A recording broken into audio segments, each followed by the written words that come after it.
You sound very quiet, and I think you're exhausted.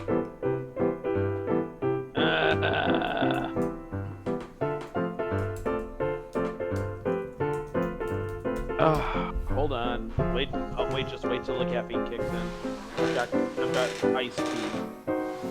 I would appreciate if you talk a little louder.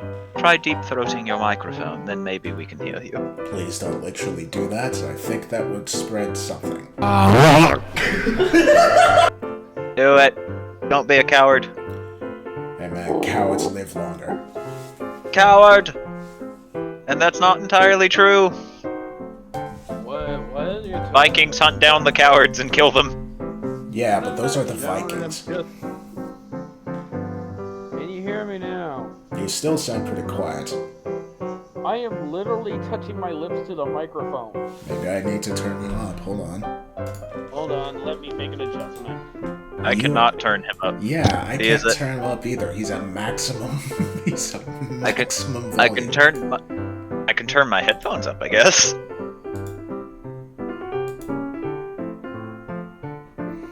I need to test out if, I think I figured out why. Jesus, tap dancing Christ.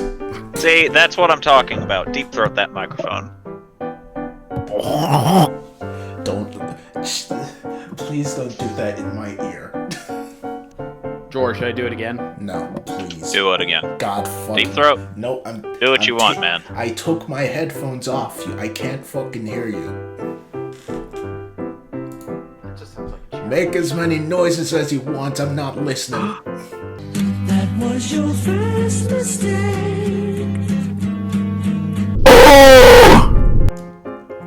I can fucking hear you even with my earphones off. Jesus Christ. I think the microphone picked that up. Ugh. Hey, let me put it to you this way. Next time me doing Joker impression complete with Joker laugh, do you really want to go there? No, I don't. Why must you take it as me challenging you all the time? Are you threatening me? Stop it. You dare challenge him. Please stop it. Are you threatening me? I am not. Fucking stop it. What kind of guy are you? What the fuck?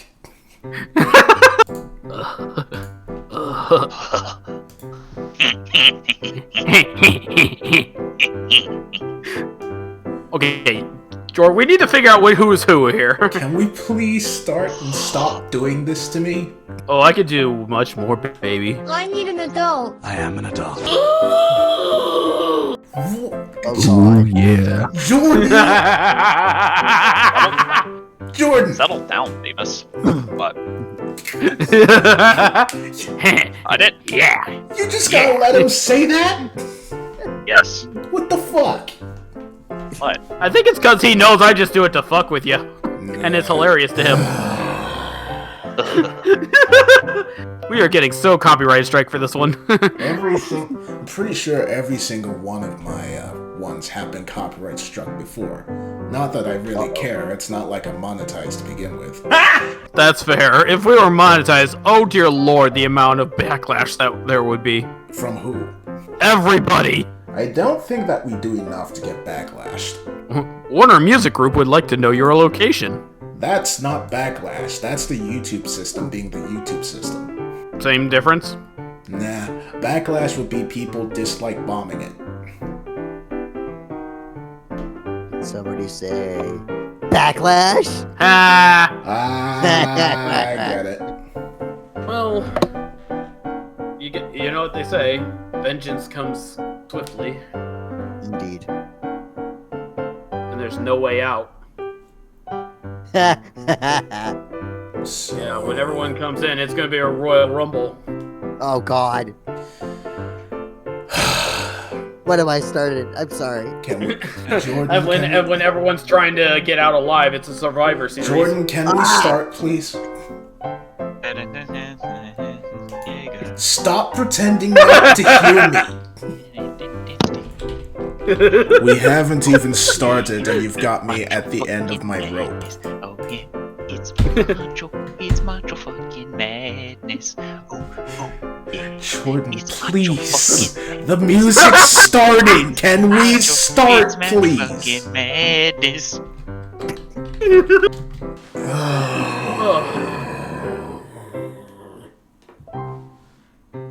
Remember, ladies and gentlemen, Zoe has to edit all this, so Yep. this is the chicanery we put him through. I swear, the birds are every joke. My existence is nothing Sorry, but pain. I'm sorry, I can't hear you. You seem to be speaking through your hands. I am speaking through my hands. You know what, Speak through your Zoe? microphone instead. I'm gonna do you a favor. I'm gonna give you an icon that you can use for me and my shenanigans. Yeah. That would just make you do shenanigans more, and I don't know if I want that. Yes.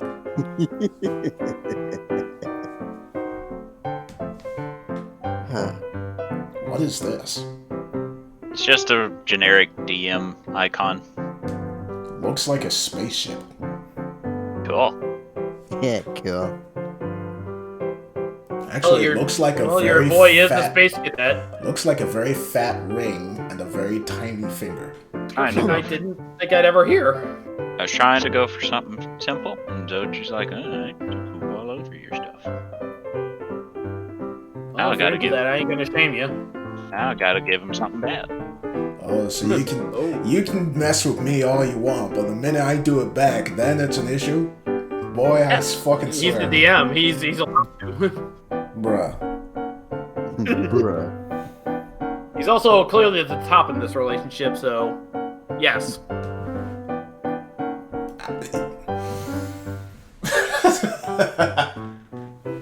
I'm not hearing a no. I don't even know how to respond to that. I'll leave that to Jordan. Oh, you've made a terrible mistake, sir. Jordan, how would you like to comment? I'm looking for something. Lucky his ADD kicked in. I also have ADD, shut up. Yeah, but yours hasn't kicked in. His has. Mine is always kicked in.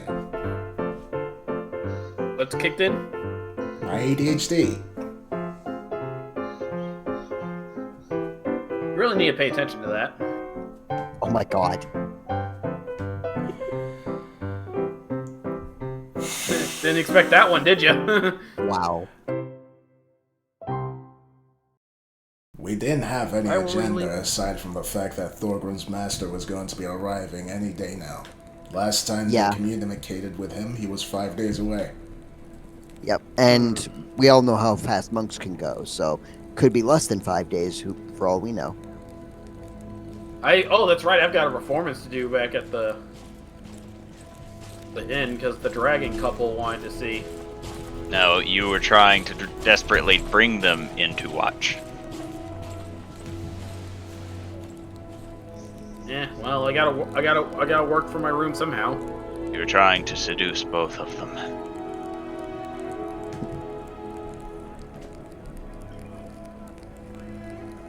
He does not argue with me, which proves I am right. I mean, what do you want me to say?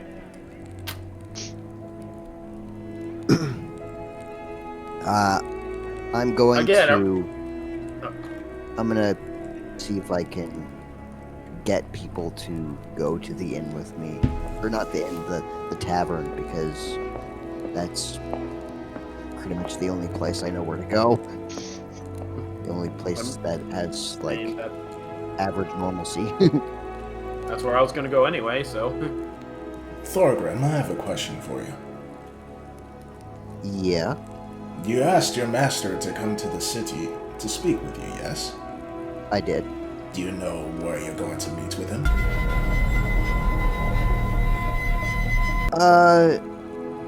didn't he mention where we were staying?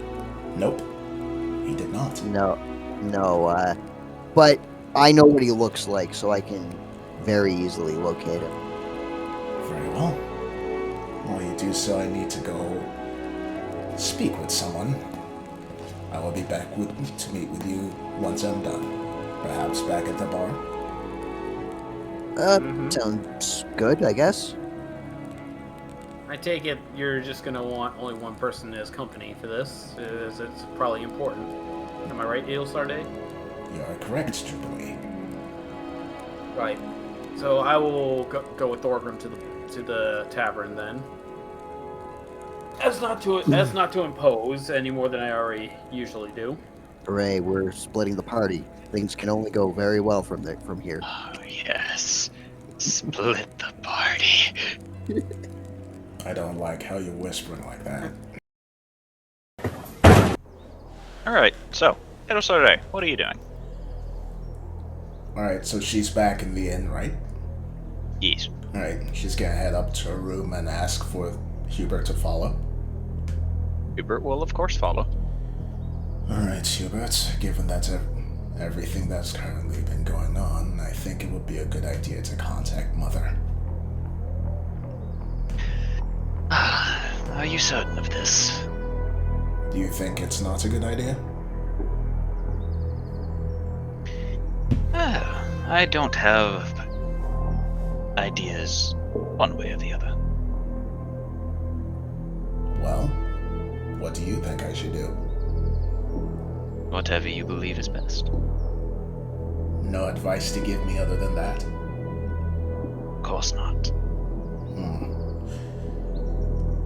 Very well. Let's go ahead and contact her then. He nods.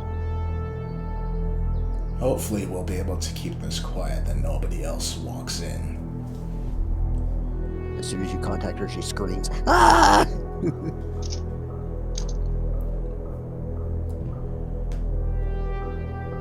So, you know what needs to be done for me to contact her, yes? Are you ready? Of course. So, as you say this, Hubert will shed his clothing before holding out his wrist to you and waits. She will take a knife and cut along the wrist. He doesn't make a noise at all, as he soon begins bleeding. She will watch the blood fall before beginning to chant the words to the spell, using the blood as fuel to contact her mother. After a while, the blood will take a form, and in a miniature form of your mother, the eyes begin glowing, and they look to you, and it's like, Idilsade, it's good to see you. How are things going? Hello, Mother. It is going interestingly.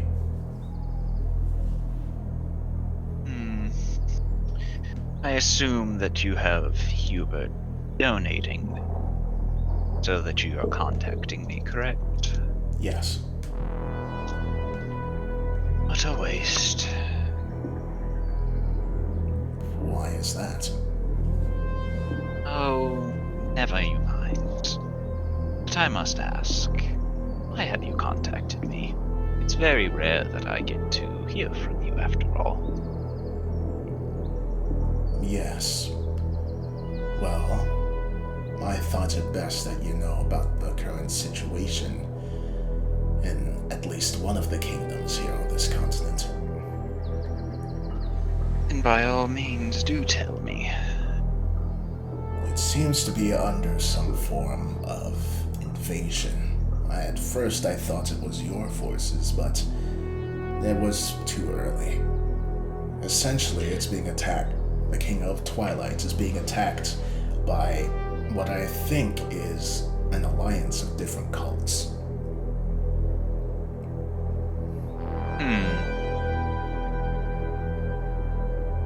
That is very odd. What kind of cults? I'm only aware that one of them is called the Cult of the Watcher, and they have the symbol of a giant eye on them. Their leader, or the leader of this alliance, calls himself the Puppeteer. Are you aware of him?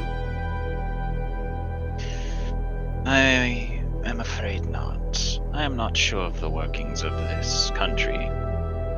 All I know is that your sister has proven to be very problematic at getting some of my scouts in. That's why I'm here, isn't it?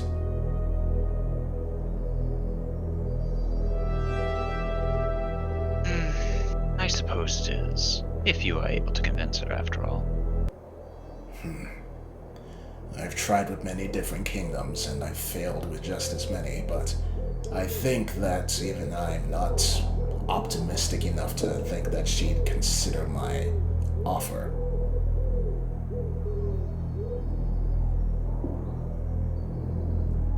I just have to say, if you attempt, do choose your words wisely.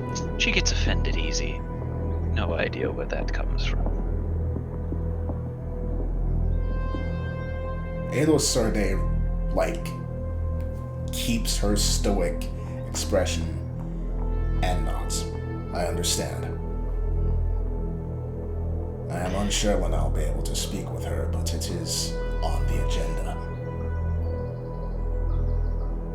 Well, don't... Well... I was about to say don't lose your head over it. But... it doesn't matter. You'll get to it eventually.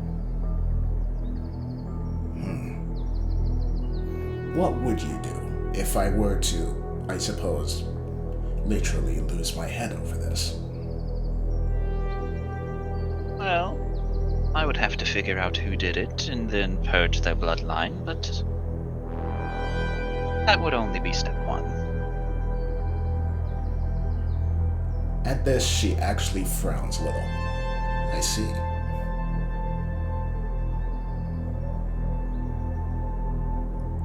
Well, I will keep you updated on the goings-on in this continent. Do be sure. I am curious of this.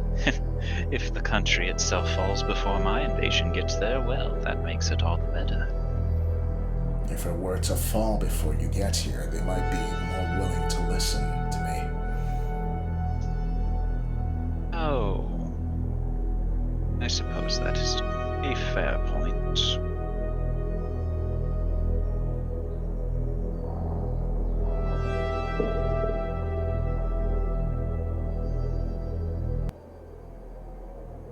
In any case, do be careful. I would hate to see or hear that anything bad happens to you. I have Hubert with me. I'll be fine. Ah, yes. Hubert.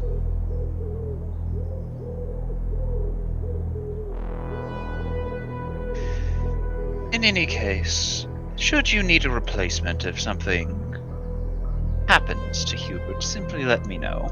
I can have another slave shipped to you quickly. And she opens her mouth to say something at this, but very quickly shuts it and nods. Yes, mother. Thank you. Is there anything else you need of me? No. Very well. If that is all, then we can end our conversation here. Very well. And after that, the image fades away. Serde sighs very deeply and looks to Hubert. And I suppose that went as good as it possibly could have. Yeah. Are you okay? And she I am gestures to his wrist. I am fine. Make sure to heal yourself. Don't want you bleeding I will. out. I will if necessary.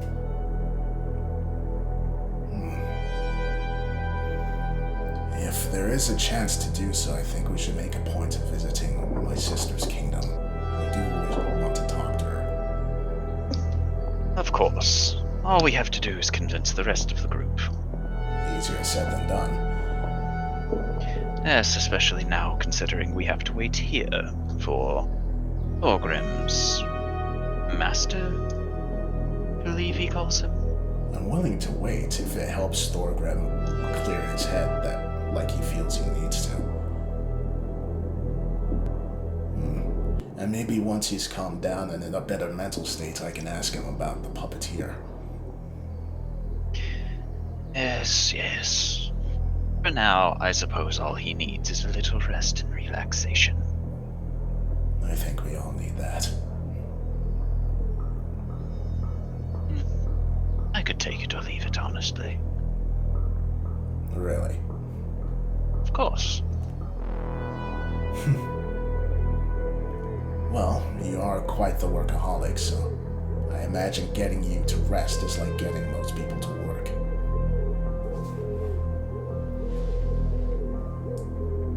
Resting just takes too much time. Yes, but it is good for the body and good for the soul.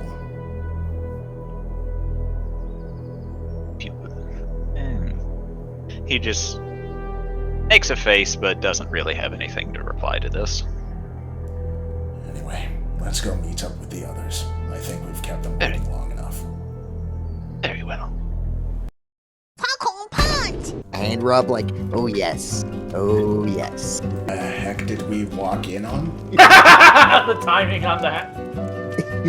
I'm glad you agree that I need to take a small break. I'll be right back. Alright, we're actually talking about Patrick Stewart and Ian McKellen messing with people when they were off set of X-Men. Really? How'd they do that? Many ways. They're pranksters. Yeah, there are two old men who don't give a fuck when they're not on set. So they like to they spent like most of the entire X-Men shoots messing with people because it was funny. And no one would, and there were cases where it's like, and no one's gonna believe you because it was two old men who did it. Like Patrick Stewart is like one of the most professional actors when he's on the job. When he's off the job, he's the world's biggest troll. And he knows it, and that's what makes it even better. He knows it. I certainly hope your conversation was fruitful and enlightening and definitely not filled with drama or, anything like that. Well, we'll have to wait and see the episode to find out. Yeah, who knows what she said to who? Hey Ma, what's up? Side note, I now have a goal in mind for Jubilee for Adel Sarday. Ooh. Oh? I need to figure out, does Adel Sarday know how to dance? Like, not like belly dance, but regular dance. You know, when we were you guys were posting gifs of what your characters look like when dancing, I was honestly considering that. I guess we will find out. Alright, so Thorgrim and Jubilee. You two arrive to the bar after Adel Sarday and Hubert excuse themselves. What are you doing? Thorgrim is going to go to his usual table, and he's going to order some steak and eggs and a beer. Jubilee will join. Because he was told to take care of himself, and that's exactly what he's going to do. Again, it's a little early for any performances, so Jubilee will join him as well. More steak, more eggs, more beer. Yeah. Less the punching for now. Glad to see you're in a little better spirits. I wouldn't call it better spirits, Jube. I'm just trying to not let it get to me too much. It's hard. It's really hard. I think that's what that means, but I understand. Yeah, it's difficult for me to be happy like this, but I'm trying to not be self-destructive.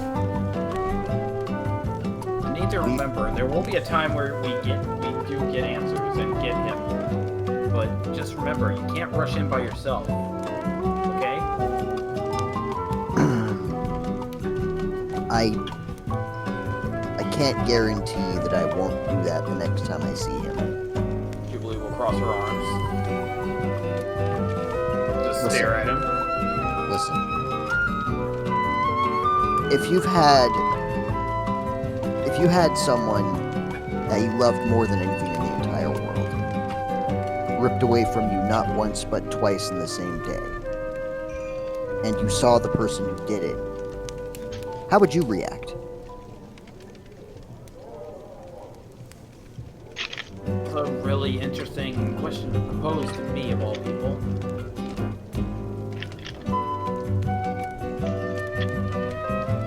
You can answer the I know question. you don't know my past, but let's just say I've seen a lot of things go wrong when it comes to trying to get your how do I put this? Get your vengeance. I've seen it go wrong several times.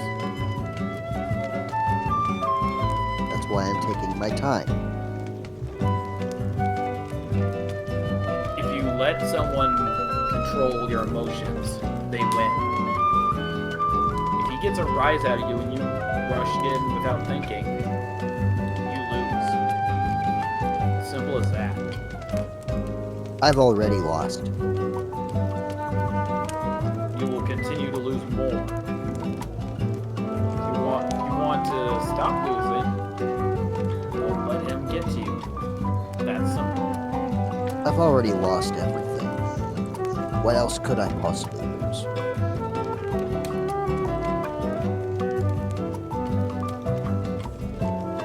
Julie looks away for a little bit. Looks back. You could lose yourself. Your sense of self. And I don't just mean losing your life.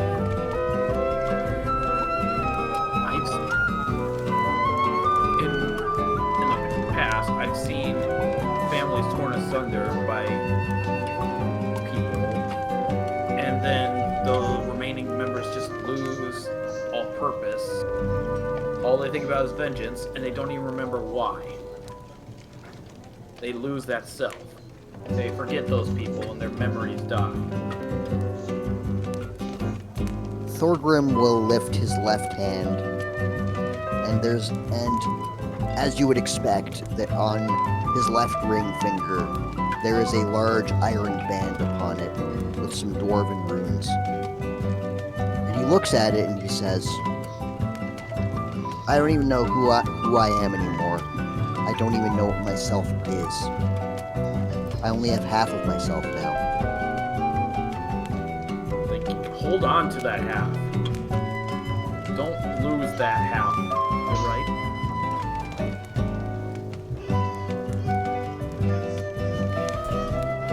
Is it even the right half? I don't even know. There is no right and wrong half. It's just your half. He'll put his hand back down and he will just stare at the table.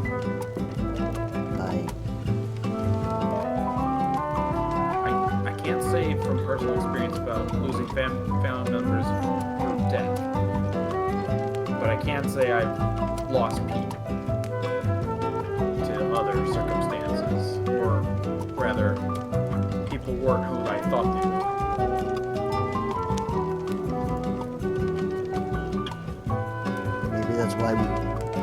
Maybe that's why we're kindred spirits, huh? Maybe it's why we work together so well.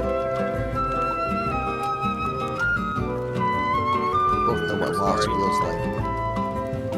I'm sorry if I've upset you or anything, but No, you it's must okay. understand. I know I'm young, and I may not seem to sound like I know what I'm talking about, but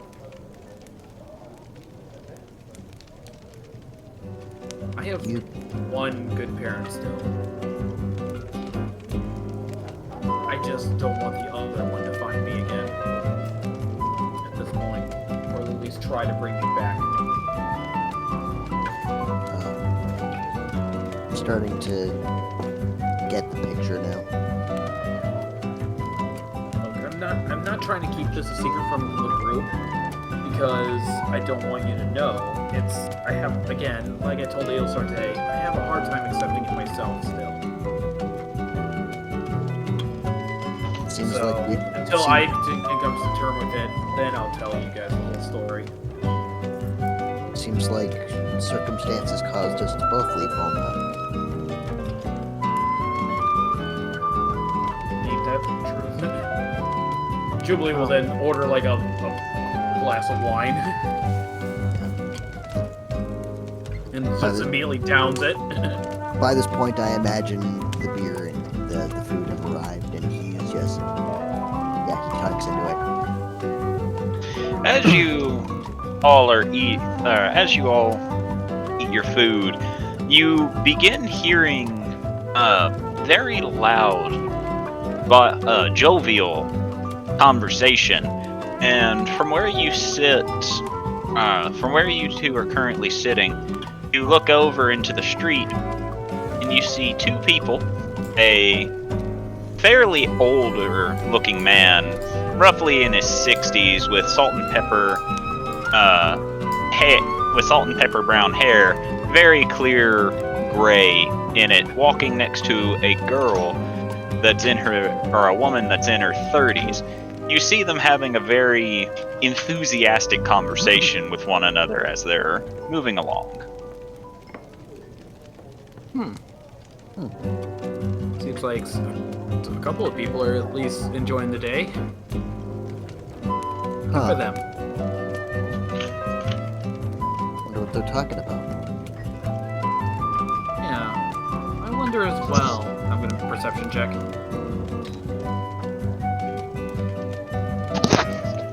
Give me just a second, guys.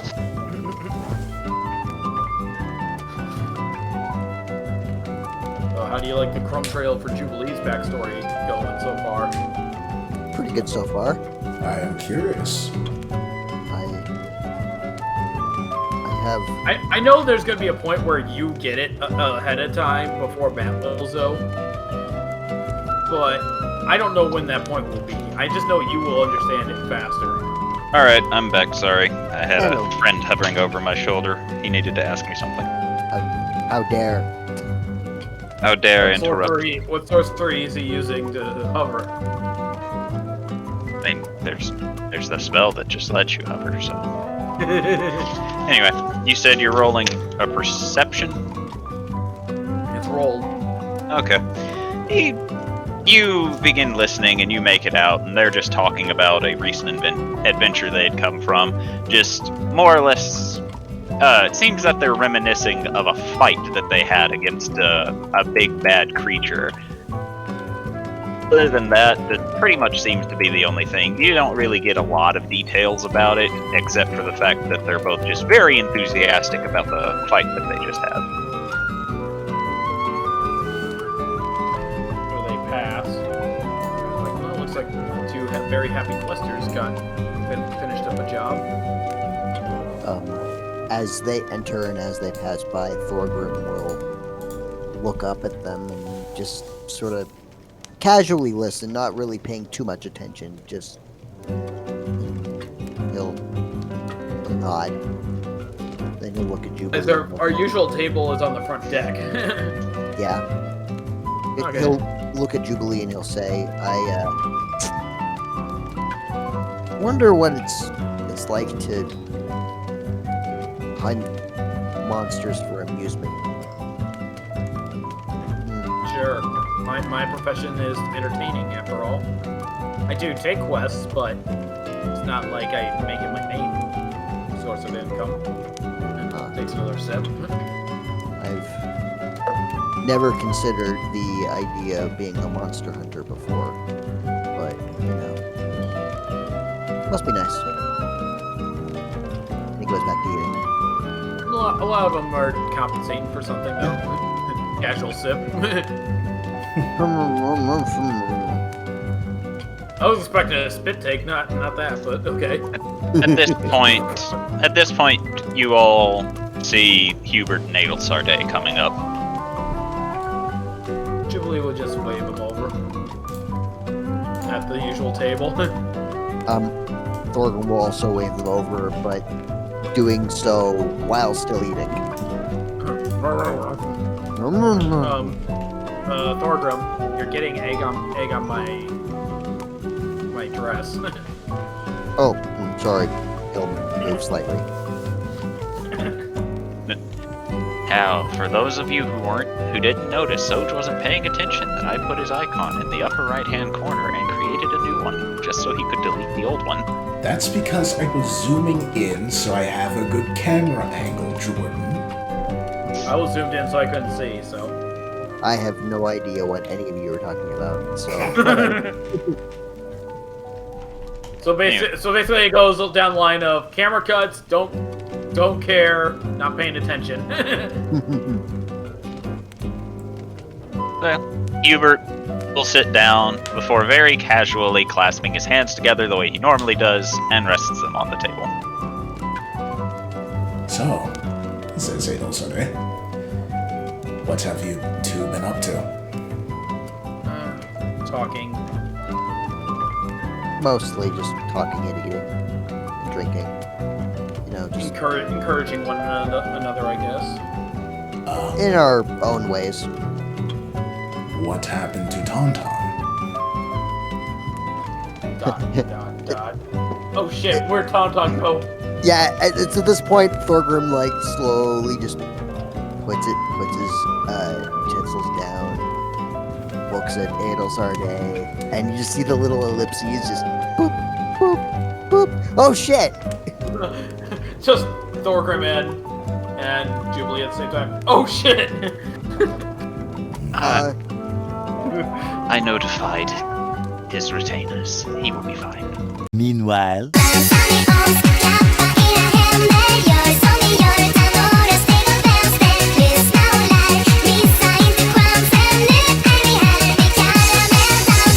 I guess we will have to see when we next see him.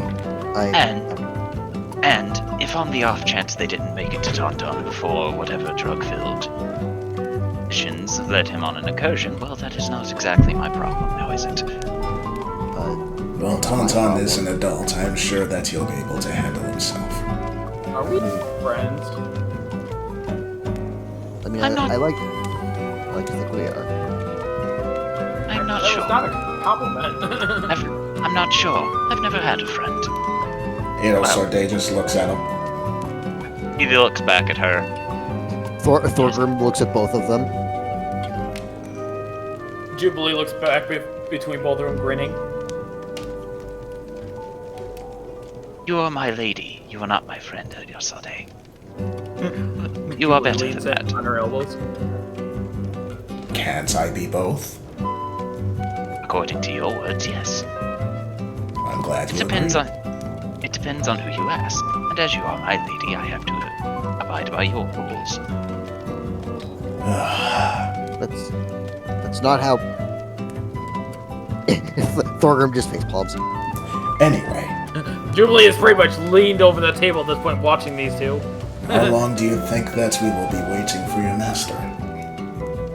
Well, they said he was 5 days out, but I happen to know that well-trained monks like him can move quicker than most people. So it could be less than 5 days. But I have no idea. Things could, interrupt him. He could get distracted. Who knows? I guess we'll have to see. After we meet with your master, though, there is a request that I have. I would like to check on the other kingdoms to see if they are dealing with similar issues to the Kingdom of Twilight. Does that happen to also include Sobania? Yes. Why do you ask? I'd like to visit my home, see what it's like. I haven't been there in a while. Jubilee just looks like a little awkward right now at the mention of Savanya. And have anything against this plan? Not particularly, just I might not be the most welcome face around there in some corners. Why is that? Let's just say I may have seduced a female general's husband without knowing he was married. She retains her stoic look as she stares at you, and then she just, like, glances down and very slightly shakes her head. I didn't know he was married. If I'd known that, I would have left him alone. Thor, as soon as Jubilee says that, Thorgrim just goes, ooh. Well, we You must... think I was in trouble? You should have seen how much trouble he was in for flirting back. Yeah. But again, it's not that I'm banned from the country or anything. I just might not be the most welcome amongst a certain platoon. You know what I mean? I do have a question. When you say seduced, could you elaborate? Was it just flirtation, or did something actually occur? I need to know how. I need to know if the woman is going off the deep end. He has a point.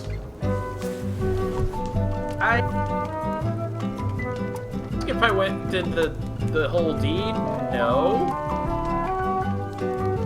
But I might have, shall we say, made a little bit of contact, but not the full way. It was, again, I kind of found out he was married just before she found out, and at that point I was not into it. Well... I don't think she understands that, though.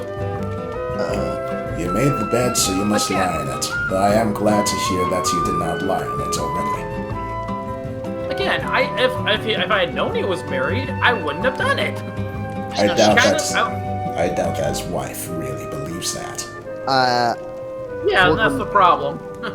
Thorgrim will raise up a finger while he's eating, finishes his plate, and he'll, wipe himself off, and he'll say, "Stick with me. I think I can help you with this. You may not be welcome in Sobania, but I'm kind of a celebrity there, so." Well, like I said, it's only with the certain general and her underlings. The others don't mind me. I'm just a neutral presence to the others. How are you a celebrity there, Thorgrim? Actually, that's a good question. Let's switch over to that for a moment. Thorgrim will hop off his chair, and he'll, in a strange bout of enthusiasm and general happiness, actually, he strikes a pose, like a flexing pose, and he'll say, "You're looking at the fight pit champion of Sobania." Oh. Couldn't you be a general there, then? I don't think it works that way. I'm not really big on the whole military stuff. I just go into a pit and punch people in the face. That's kind of that's fair enough. And Needle Sarday, to answer your question, the dwarves do value power above most things, so if anything, he would be qualified to be a general in their army. He would be qualified, but he wouldn't become the general until he actually beats the current general. If I believe that's how that military structure works. I mean, if you doubt Thorgrim's ability, he could easily win. I'm not saying that he couldn't. I'm just saying that being a fighting pit champion is not what makes you a general. At least not automatically. No, I'm not going to go pick in a fight with him if that's what you're asking. I'll wait for any opportunity for him to challenge me. If he challenges me, then the fight is on.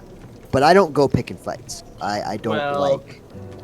I will say, if she finds me, you might have a fight by accident. So I'll try to stay out of trouble if we have to go there. That's a good plan. I figure at least it's best to tell you guys now rather than you find out when we're there. I mean, well, like I said, stick with me. Hopefully the attention will be taken off of you and put on me. Just Again, like when with other dwarves, maybe. With her, I don't think so. I We mean, will cross that bridge once we get there. yeah, it's kind Yeah, of once we get there, she'll probably burn the bridge with me on it. I don't think it's something we can really plan for. We just kind of have to roll with it, roll with the punches. All For right. the time being, how did you two plan on spending the time here while we wait for your master? Mostly just earning some money and stuff here at the tavern. Performing. I don't have a lot that I really need to do, but there is something I would like to quickly do before my master gets here. Shouldn't take too long. Actually, we should try visiting that clothes shop again. I think you would like it, Ailsarde. You might find something you like there. I don't need any more clothes. But maybe you just want something nice to wear. Just something nice for yourself. I am wearing something nice for myself. You don't want to explore other cultures' fashions, at least. Observe, understand it. I am able to observe it without needing to buy it or wear it. Good, then you can watch me buy it. Why would I do that? Because I want to hang out with you. If you wish to hang out, you could just say so. I thought you might enjoy a few things as well. I was just trying to be nice and include you. I appreciate it. Though I am unsure about shopping. For one, I would rather not spend my money where it is not needed. For another, I don't really see the point. What is there to be what is so, I suppose, entertaining about buying clothes? I mean, for me, didn't you see that outfit I did at my last dance? Yes. Add a little extra flair to it. It was an impressive ensemble, but I still do not understand. Well, what if I did it in just a normal attire? Would people be into the dance as much as they were? More than likely not. If you are showing as much skin as you are now, probably. My point being, Hubert, sometimes you just want to look nice, and that's a good way to do it. Oh, Sarday just tilts her head to the side slowly. At least you can at least try something on. If you don't like it, you don't have to get it. I suppose. It's as interesting. Where I come from, people go through different methods of looking nice. I did not realize that other cultures like to buy clothes to do that. I'm going to ask about your culture's version of looking nice later. With this, you hear Hubert give a soft chuckle.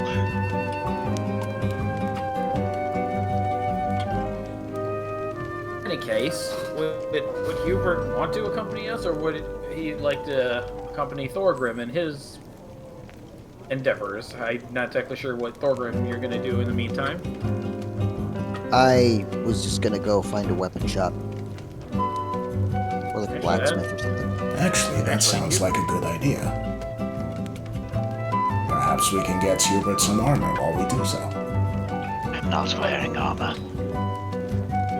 Well, maybe Hubert and Thorgrim can do their own version of clothing shopping, or armor shopping, as it were. Well, we check out the clothes. I don't need armor. My skills would be hampered by wearing armor, so I just need a weapon. Oh, of course, but you could probably give some good recommendations to Hubert, trying to motion, like, guys hang out. He very slowly turns his head to Hubert. And you can see it's the look of, we're going shopping, bitch. And you see Hubert have a very neutral face. Doesn't seem to be bothering him at all. As he says, "Ah, yes. Me and Thorgrim will go and look for weapons, while Jubilee spends a low time with Adolf Sarday again." And then Hubert will just slowly look at Jubilee.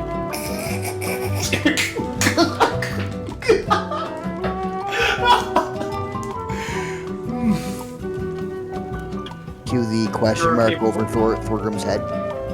Didn't realize you were capable of humor, Hubert. Humor? Oh yes, I am great with jokes. Oddly, odd spark between the two of them. Maybe we can compromise, and we all go shopping for clothes, and then all go shopping for weapons. Hubert will then just slowly turn his eyes to Adel Sarday and say, I will do whatever it is that you decide. Of course you will. That is my job. Sure. And Thorgrim will down the rest of his beer. I'll leave it up to you, Adel Sarday. Then Jubilee will drink the rest of her wine. Very A little well. bit huffy-like. Very well.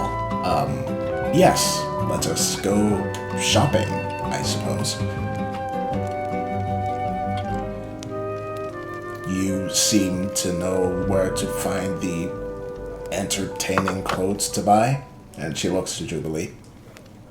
Oh yes. Well, let's head to the Snow's Wind. Very well. Lead the way. Jubilee will do as such. I still don't have a map for that, so Sorry, I Deanna. can't find a clothing shop. Every time I find something else, it's like a kitchen or an armor shop. I'm just like, this isn't what I want. Yes. No worries. We can do just on the city map like before. Improvise. Yeah, improvise, adapt, overcome. No, we can just do theater of the mind. Yes. Also, bless you. Imagination. Thank you. Yes. Oh, Oh. Pity croissants. We.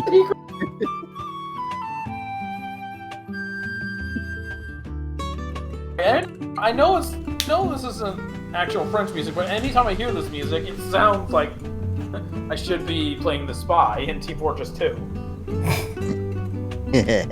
Oh. This is a bucket. Dear God. There's more. No! We are such meme lords. While we're walking to the Snow's Wind, Thorgrim will keep an eye out for any suspicious master-shaped figures. Any what? Suspicious master-shaped figures. Oh, okay. You gotta be very careful with that wording, my friend. Well, you don't see any suspicious. You don't see any suspicious figures, but you do see an armory on the way there. Ooh.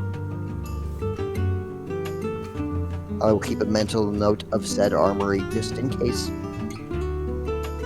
And it doesn't take too long to reach the clothing shop, where the very familiar wood elf sits at the counter and says, "Ah, you're back, and you brought friends." And then she looks to Hubert and just kind of has a perplexed look on her face, as it's fairly hot and humid given the fact that you're beside the ocean, and Hubert is not only wearing black clothing, but long-sleeved everything. And gloves. I mean, Adel's also in a similar getup. Actually, now that I think about it. Long sleeves Yeah. and gloves. Only But burnt you're red. Yeah, that's the difference. You're wearing bright colors. Hubert's wearing black. Hubert is going full emo. Then we got Thorgrim in his dirt brown leathers. Adel Sarday is just like looking around the shop with her neutral look as per usual. Hey, Fila. How have you been? I've been well. Had a bit of a business boom for a little while, thanks to you, I believe. Oh, that's wonderful. I actually came to try to see if I can find any new outfits, but maybe even try to get those two and something a little nicer for the area. Points to, our two long sleeve friends. I suppose we can try, if they're willing, she says, eyeing Hubert, who is standing by the door, his hands once again clasped, just looking on with a neutral expression.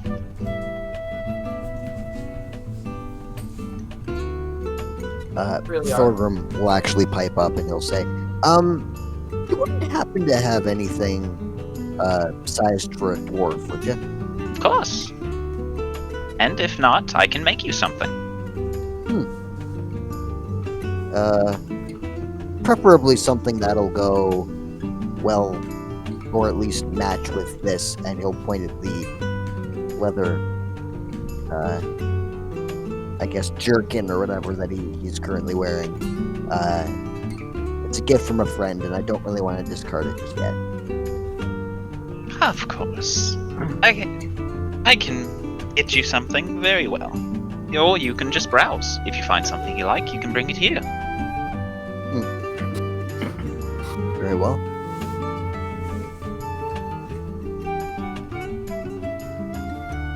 Meantime, I'm actually trying to see if I can find something like a nice dress for in case I have to go to a certain gathering.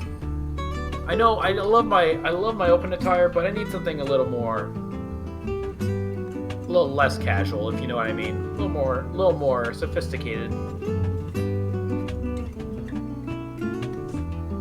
I think we can handle that, she says, and shows you over to the dresses.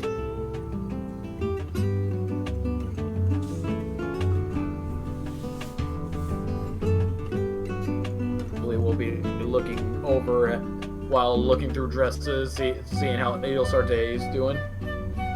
Adelsarte is just casually, standing there, still as neutral and non-emotional as ever. Turns to Phala. Yeah, I think she might need a little extra help, because I may have told her, just to look nice, we sometimes, change outfits. Don't think that concept's fully grasped yet. Well, you're her friend. You're the one who should lead her on this, not me. I'm just a stranger.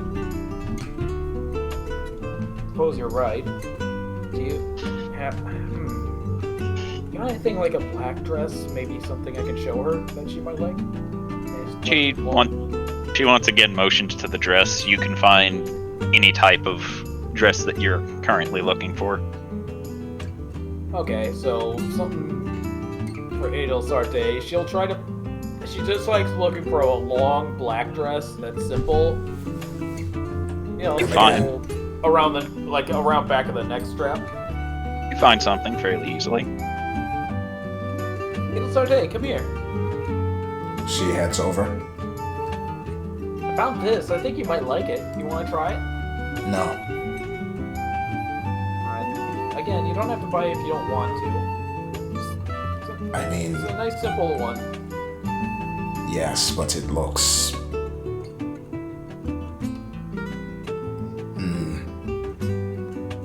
It looks like something... You look at it and it looks like something your mother would wear. Yeah, she just frowns.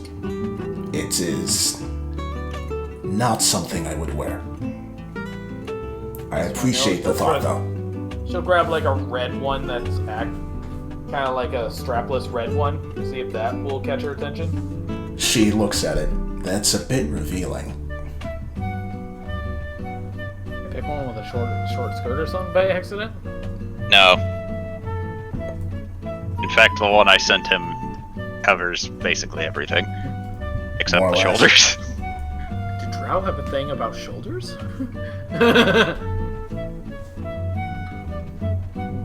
No, it's simply... If I were to wear that, then... For example... She, rests her hand on her chest.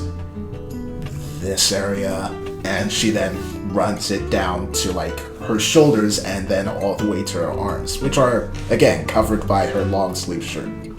And these areas would be revealed. We don't want to reveal your arms or your.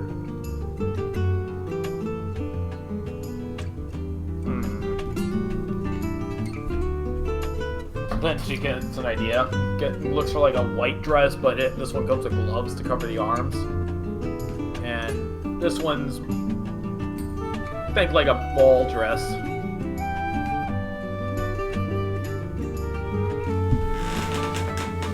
Basically, think like a kind of a Cinderella-esque dress. If that helps. What dress? Like a Cinderella Hold on. dress. Brian, those are I wedding know. dresses. I don't want a fucking wedding dress. Well, Don't worry, I know you what a understand this Cinderella one for dress once. looks like. This one would cover the shoulder areas, doesn't show too much cleavage, and has gloves to cover the arms. She points to it, yes, but it reveals the neck and the chest. Now, this is in Jubilee's head. How prudish are Drow? As soon as this thought crosses your mind, you remember Valentine, who didn't have any of these problems. New thought. How prudish is Adel Sarday?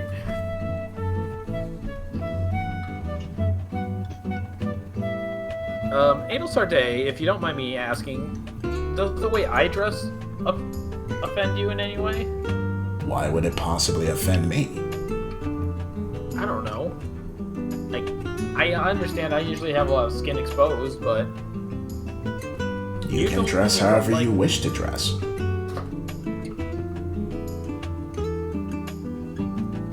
suppose. I, however, would never wear that.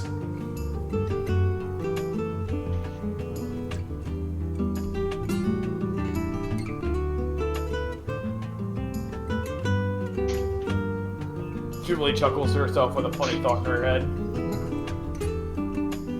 Sorry, I just thought of something pretty funny. And that is... How Hubert would look like in one of these. It was just a weird random thought, and I thought it was funny. She folds her arms to this, and, retains her stoic look, not really seeming to get it. Never mind, it was just a funny thought to myself anyways. I think it would allow for freedom of movement, but I highly doubt that would be very fitting for Hubert. Prankster side and Jubilee's like, well, we would have to find out if that was the case. She looks to the dress, then looks over at Hubert. No. Darn it. Well, in any case, Jubilee will get the black one again. I'm gonna at least try this one on, and I want your honest opinion on how you think I look. Very well. Phala, could you help me out with this one? I think the zipper is kind of a little far for me to reach. She shrugs before showing you to the changing rooms. And again, no shenanigans, but does Phala actually assist Jubilee? As Yeah. she was actually serious about that. Yeah, of course. While she's changing, Adel Sarday just steps back over to Thorgrim and Hubert and says, "This is very interesting, but I don't think I get it." I have to argue. This is mind-numbingly boring.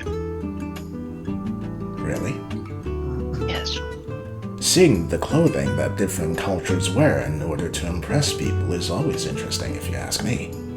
Though, I don't see myself wearing it at any point. I'm not going to buy anything to impress anyone. I just wish to buy something that is easy to move in. Then a dress would suit you, would it not? Fairly certain dresses are for women. in this Yeah, culture. Thorgrim very slowly looks at Adelstar Day with a raised eyebrow. Oh, I am sorry. I've been to places where the men wear something similar to dresses. I think they call it a kilt. Oh!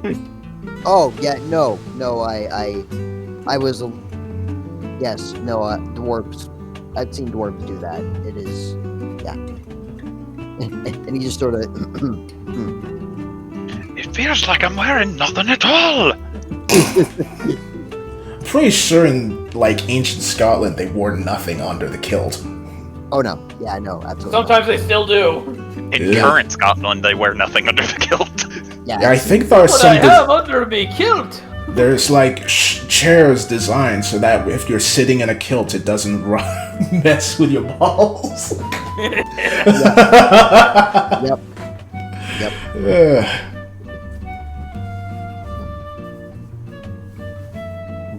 I wonder if this point Adelstar Day finally gets the joke, because of how Thorgrim keeps stumbling over his words. No, she's just looking at him with genuine confusion. Hubert will then look to Thorgrim and say, "Where we come from, there's no such thing as formal attire." Thorgrim will look at Hubert and then look at Adelstar Day. Then, what do you call what you're wearing now? Our common clothing. This is what we typically wear. So, all drow dress as fancy as you? No, No. just us. Hmm. Most drow wear very, very little. Very. And she just frowns to this, unfortunately. There is a startling cultural difference that I support, but I'm very confused by. Yes, our culture is markedly different from this place. I mean, makes sense. The dwarves don't typically, or at least the ones underground, don't typically care what we wear, other than the fact that, I mean, we're in the dark all the time, so no one really sees us anyway. Unless of course you're another dwarf, and dwarves don't really care. So,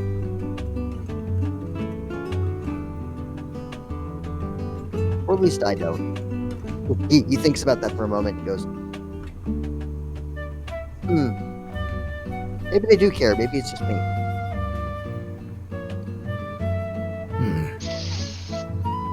The dwarf at the farm was wearing...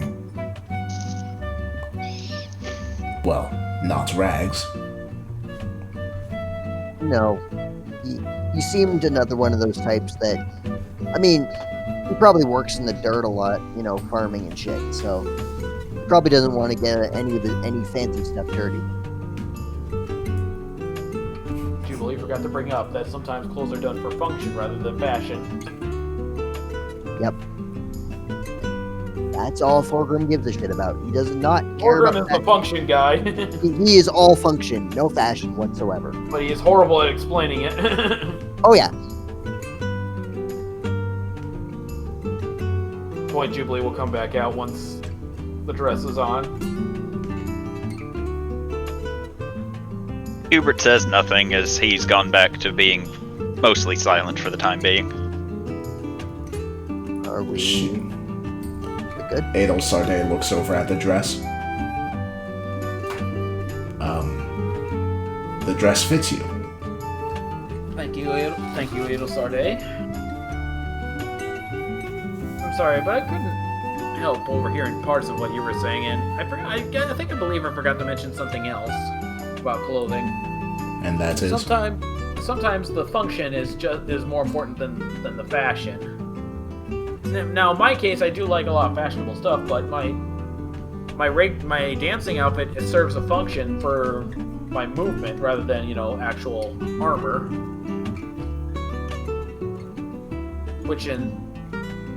But when I'm dancing, it's the best outfit for the job because of all the movement I do. And, well, I didn't want to say it before, but long sleeves and dark and tires don't really work on a coastal town because it can get kind of humid. Well, that is the case. Hubert and I have been through worse. Where we come from is rather humid as well. I suppose. Still, it doesn't hurt to buy clothes that serve other functions and other situations. Well, Fela, how much? I'm sorry, go ahead. well, that is the case. I don't really see the need to at the moment. Well, in the event that we have to do something formal or I have to go somewhere,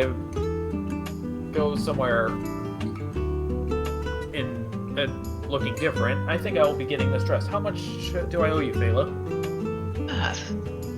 We'll say 35. She'll hand over 37 gold, a 2 gold tip. That's for helping me with the dress. I will try to get out of it. She chuckles to the way you word this and goes to put the money away. If you require help getting out of the dress, that can be very easily rectified. I was about to say, I might need some help getting out of the dress, Fela. They then just casts Mage Hand and pulls down the zip of the dress.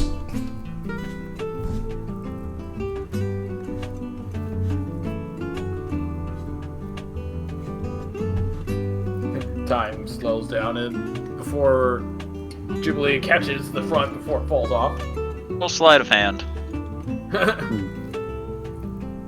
Uh-oh. I did not expect this to occur, actually. Oh, thank God. Yeah, you manage it. Thorgrim immediately covers his hand with his eye, or his eyes with his hand. Hubert makes no motion to look away nor cover his eyes. Oh, I apologize. I thought that if it unzipped, it would not fall off. Kind of is held on by the said zipper. Some gentlemen prefer it that way. Why is that? The only thing keeping it on is the zipper. If the zipper breaks, then the dress is practically useless. Jubilee, at this you just see Hubert just slowly looked at the back of Adelsarday's head before going back to his stoic look. Ask Hubert, as he seems very informed of this topic. I'm more surprised she asked that question considering where we come from. She just frowns a little. Right. I was hoping to forget that. Your assistance now, but in a different way, just to make sure no one sees any wardrobe malfunction now. As she tries to scuttle her way to the changing room. Bela will just shake her head a bit, bemused by the interaction, and follow. Thorgrim will take out his pouch of gold. He'll look at it, and then he'll remember that the dress that Jubilee got was 35 gold, and just go, maybe I didn't really think about that. Think about what? I don't have a lot of money. Did we not earn enough when we were doing jobs for King Nyla? Well, I have 22 gold now. And the thing that I'm hoping to get will cost about 15 gold. So I won't have too much left over. At this, Hubert will just grab the 2 coin purses that were thrust upon him during the adventures and just drop them both into your hand. Are you sure? Of course. I have no need for money. As he gives you 20 gold. Oh, well, shit. Thanks. You're welcome. He'll look at Adelsarday and just sort of raise an eyebrow, like, really? It is his choice, is it not? I mean, Yeah, but wouldn't... Never mind. I won't press the issue. Never mind. Just take it. Never mind. I merely wanted him to have the money. What he decides to do with it is not for me to decide. That's true. I'm just not used to someone so readily giving me things. And as I am certain that should we continue doing these quests, I will have monetary gain forced upon me. It is honestly of no issue to lose it. Well, thanks. I appreciate it. You're welcome.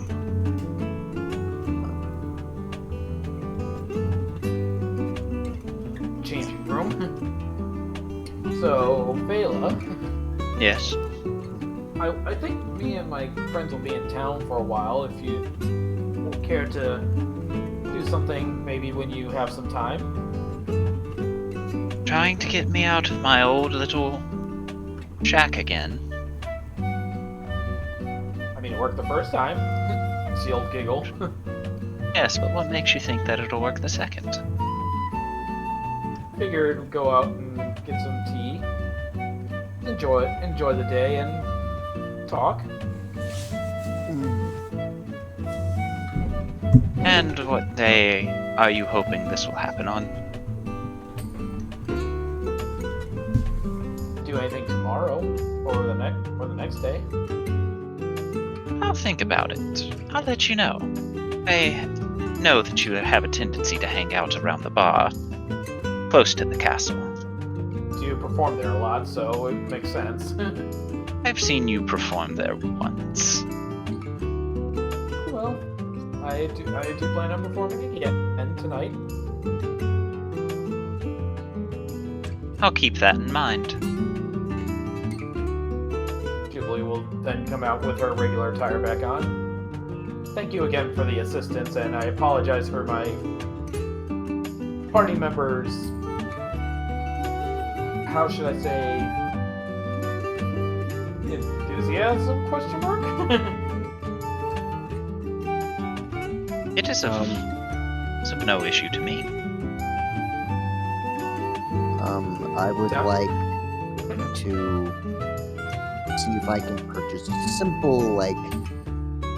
simple brown, like a, not really a dress shirt, but like a slightly fancier than normal shirt to sort of go with my leather jerkin that Hubert made.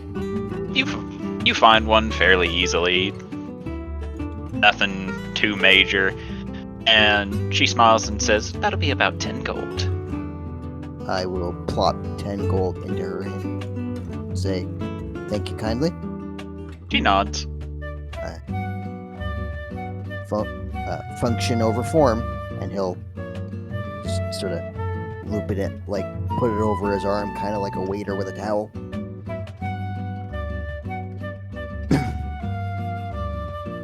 She smiles a bit to this before once again going behind the counter and putting the money away.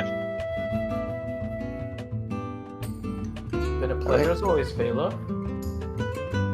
Yes? Hope to see you again sometime very soon.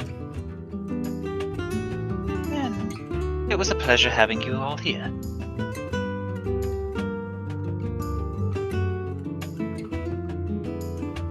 No, Phala, if I didn't know any better, I'd say you were a little sad that I actually caught the dress. And then winks and walks out the door. Eh, Adol Chardet just like raises an eyebrow to this. Not very subtle.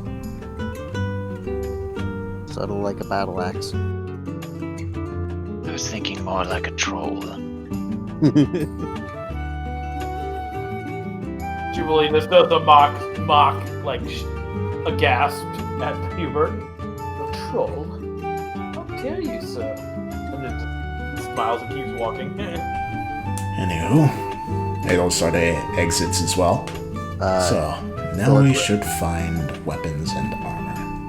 Thorgrim will bow to Phala and will exit as well. I found an armory on the way here. If you will all follow me. Very Hubert well. will, of course, with no arguments. Cool.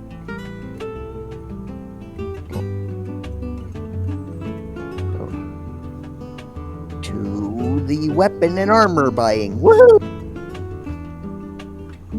Yes. You come to the armory. It's called the Iron Pick. You're not entirely sure why. And as you enter, you see a human, male, dressed in just common clothing. He looks over and says, "Welcome, welcome. How may I assist you?" Thorgrim will look at the rest of the group. Yeah, Losarde smiles. Hello. We'd like to browse for the most part. If that is okay with you. And Of course. perhaps try anything. Of course. We have any weapon you can think of. Yeah. Take your time. Are you the Alright. owner of this purveyor? I just work here, not the owner. I would like to... If you could direct me towards your selection of hammers, I would most appreciate it.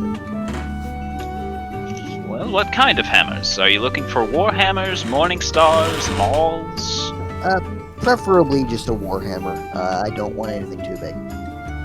He nods and then leads you to a wall lined with many warhammers that you can see. You can see there are basic ones, some lined with silver, some have gold encrusted along the sides of them. And he says, pick whichever one you'd like. Thorgrim will... he'll look around and he will sort of just go, and he'll grab one that, he'll look at the gold-lined ones for a second, and he'll grab one off of the shelf and off of the wall rack, and he'll look at the purveyor and he'll say, "How much for this one?" Well, that one, as it is a bit more showy, it will cost a little bit more than a normal warhammer, but it's only a 23 gold. And as you look over it, you can see that the gold has been very carefully lined along the warhammer to give it a more or less a prettier look, not necessarily for function as far as you can tell, but do any of the warhammers look dwarven in make? yes. Thorgrim will put the one that he has back on the rack, and he will go straight towards the dwarven-looking ones because that's his aesthetic.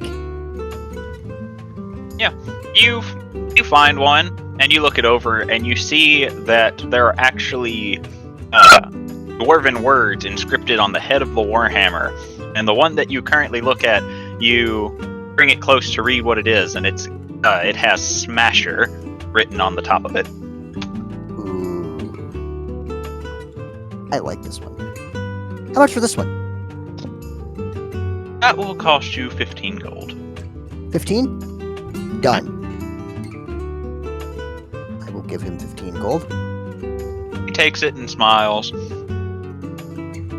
That is an excellent choice right there. Thank you. I wanted to find something that represented my dwarven heritage and was also sturdy and good for smashing. And if it has the name Smasher on it, it's good for smashing. I'm glad you agree.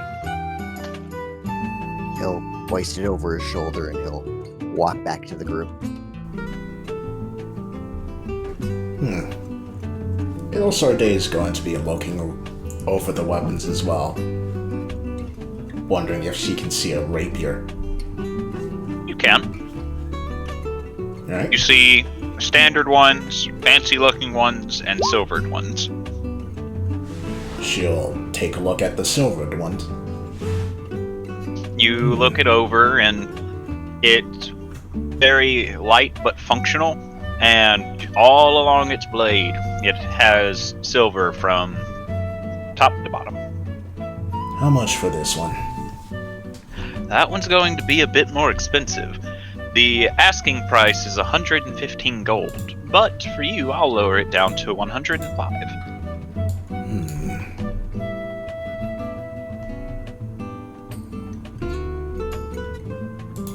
Would it be possible to lower it down to 80? Roll persuasion.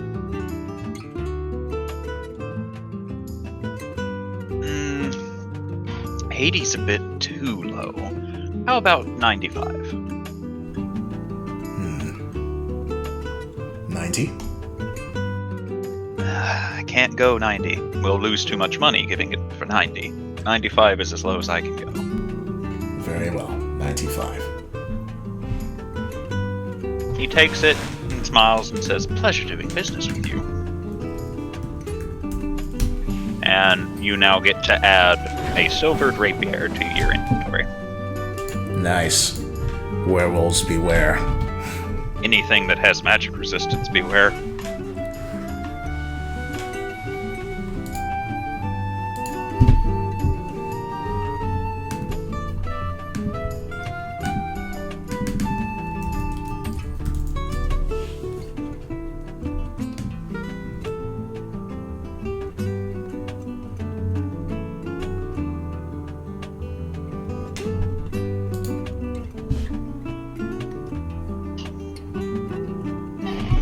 Jubilee, are you doing anything?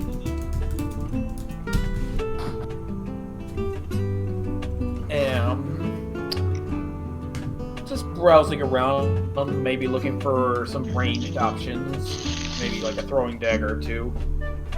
You find daggers, bows, crossbows.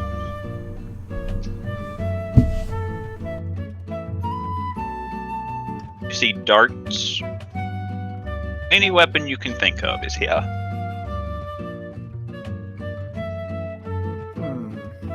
She'll look at a few throwing knives and ask how much for each. They're 2 gold a pop. Right.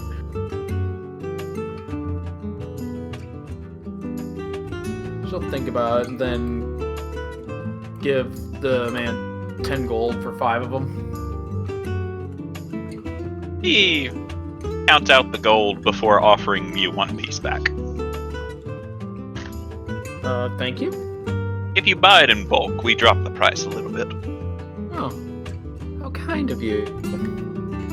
Gives him a nice warm smile. He smiles back.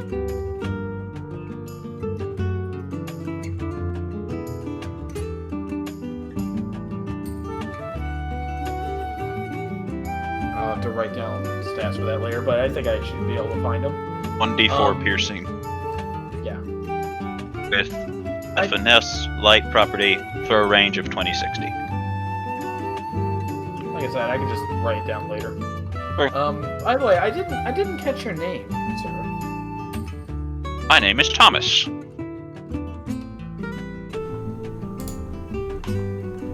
And you're just one of the workers here. Does the owner come by this shop? Well, yes, but the owner is actually my father. He has to go out and about. He personally makes every weapon in this shop, actually. Spent a lot of years learning how to craft like a dwarf, orc, elf, human. Oh wow. He's a really studious one then, I take it? Oh, he's very diligent with his work, but the unfortunate thing is, as he gets on up in age, eventually he won't be able to continue this way. Oh.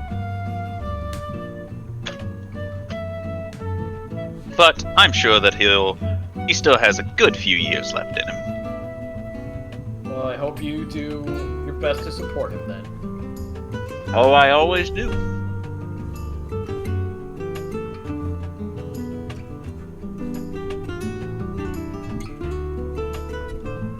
What's his name again? Thomas. I was talking to Thomas about the father. Oh. Ah, my father's name is Bill.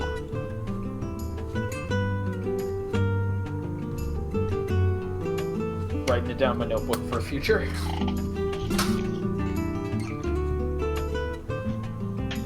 Well, thank you again for the throwing daggers, Thomas. I'll make sure to take good care of them, and make sure to come back if I ever need any more. Of course. And if any of you ever need a polish or shine, or anything along those lines, you can bring them here, and I'll be sure to do it for you. I have a very special oil that makes the weapon shine brilliantly. Wow, that's a nice service, don't you think, Edelsarday? Yes. Thorgrim will clear his throat and say, I think I'm gonna take you up on that at some point. I don't really know if it'll be a random thing or like weekly or whatever, but I want to keep good old Smasher here nice and shiny. Of course. I'm here. I can do it now if you want me to. Okay. Yes, please. It normally costs 5 gold, but I'll drop it down to 3 just to show you my work. All right, I'll hand over 3 gold. Alright. He takes it, and you all watch as it takes him a couple of minutes to do this. He pulls out a vial and pours some oil along the weapon, and he begins giving it a nice polish. And once he's done with it, you see it shining brilliantly in the light, and he offers it back to you. I will take it, sort of averting my eyes because it's very shiny now. And for the next 9 days, your weapon has a +1 to attack rolls and damage. Oh, fantastic.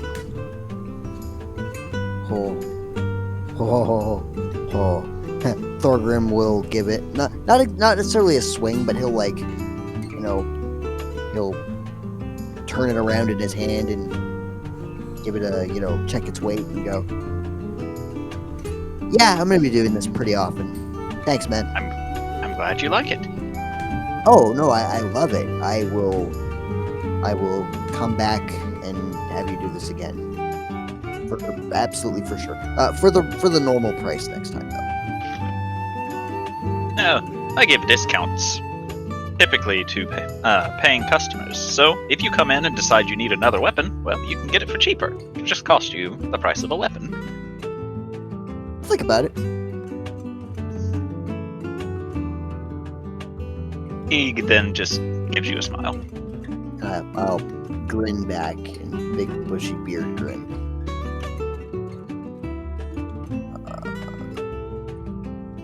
Can I help any of the rest of you with anything else?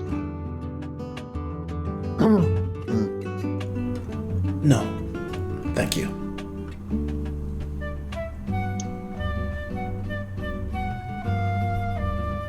He nods.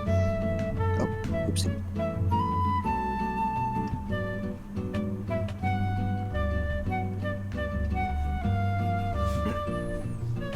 Well, Edelsarday turns to everyone. What shall we do now? I'm uncertain. This was the only thing that I wanted to do, so I'm up for anything really.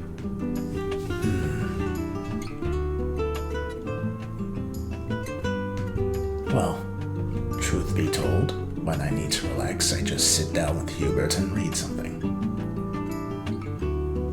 Could go back to the bar and read there. That way, we actually spend a little time together. I could do for some quiet relaxation, honestly. Last couple of days have been anything but. Well, I guess I can do that before I have to perform tonight.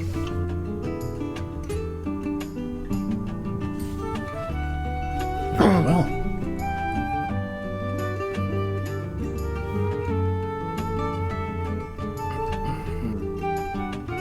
Thorgrim will leave the armory, but when he gets to the doorway, he'll stop in it, and he'll go, you know what?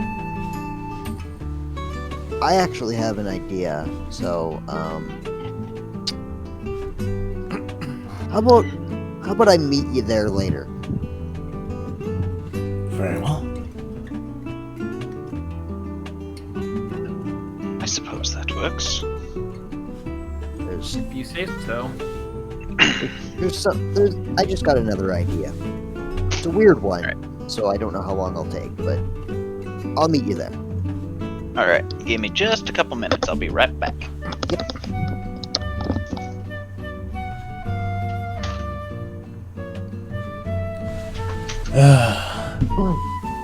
This is the filler session. Oh yeah, absolutely. This is our downtime session. I mean, considering what happened last session, yeah. It's needed. You know, I just realized I already had a regular dagger, so I didn't even have to type in throwing dagger. So now I have 6 daggers. Daggers everywhere. Dagger, dagger, dagger.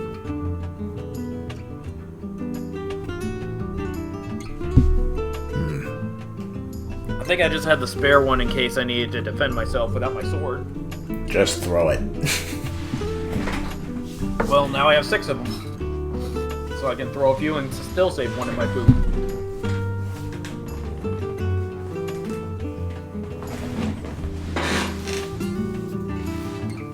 You never know when you're gonna need to.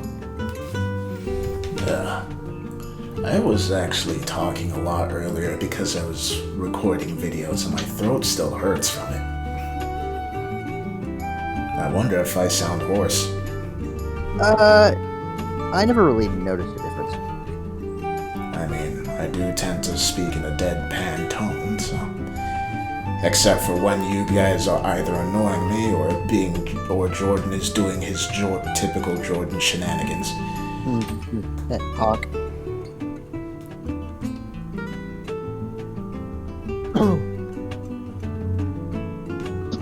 But yeah, I needed to get out some actual Let's Plays because I haven't done that in a month. Alright, I'm back. Welcome back. Hello. So, what you going to do, Thorgrim? I was gonna go see if I could find a place that is sorta empty and maybe like a park or something that's just like out of the way, not a lot of people, that I can do a little bit of practicing. You know that there aren't too terribly many people down in the area where you fought your spirit animal. Oh, It's only a few minutes walk from here. so we'll go there, see if I can reconnect with my bear buddy while I'm doing my training. Bam. You enter.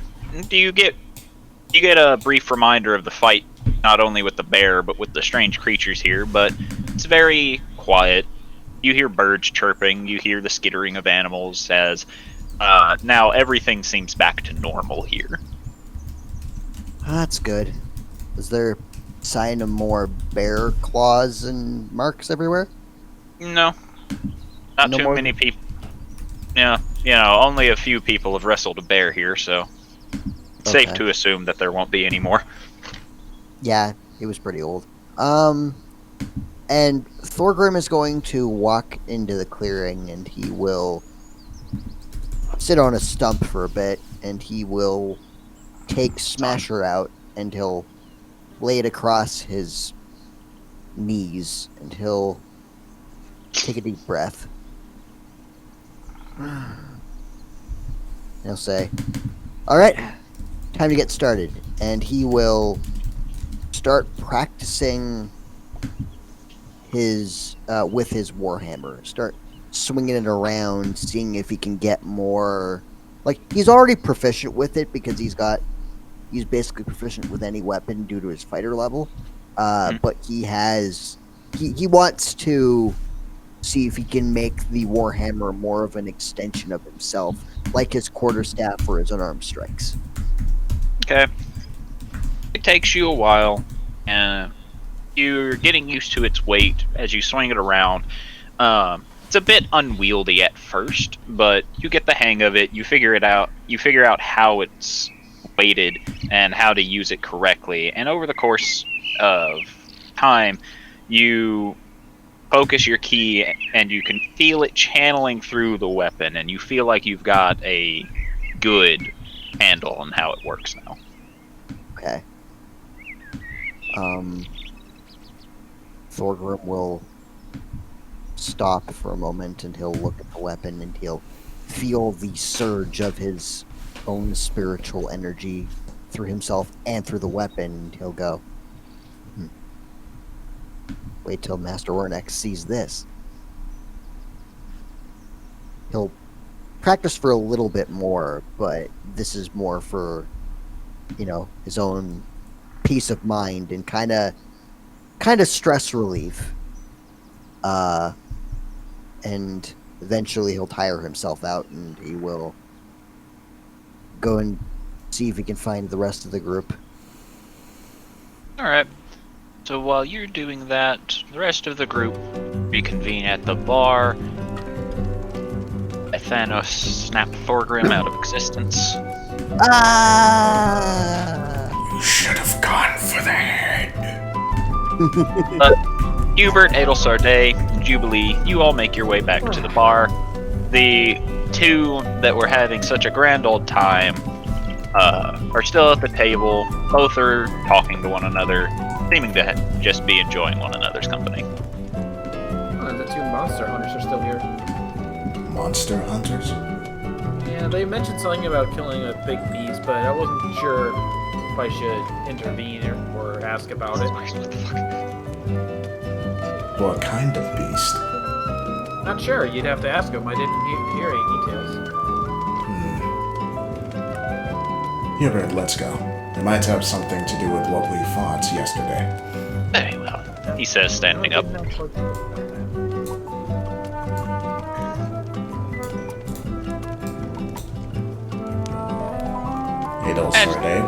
Oh, sorry, you go.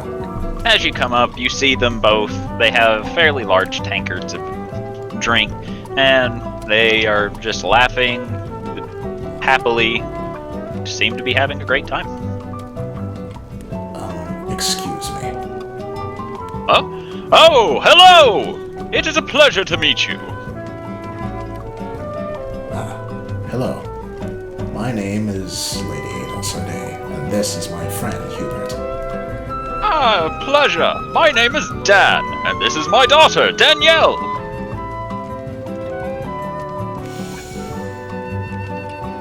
Dan and Danielle. Nice to meet you two. The pleasure is all mine, young lady. How may I assist you? She just looks at their gear slowly. You look at it, it's fairly heavy. Plate mail. Are you two knights under King Nilo? Or We are holy knights. so you're paladins. Correct. Interesting. Anyway, I wish to ask you about this beast that you had slain. Yes. A creature was bothering a little farming village a little ways east of here, so me and my daughter went to handle it. Can you describe this beast for me, please? Oh, it was nothing too terribly monstrous. It was just a... Well... Are you familiar with what wargs are? Somewhat, yes. Roll a history check. Warg. History. Warg. Wow. You think you know what a warg is, but you're fairly... But the only thing you know about it is it's a big wolf-like creature. It is similar to a wolf, correct? In a way, yes. But a little more vicious, and a lot more big.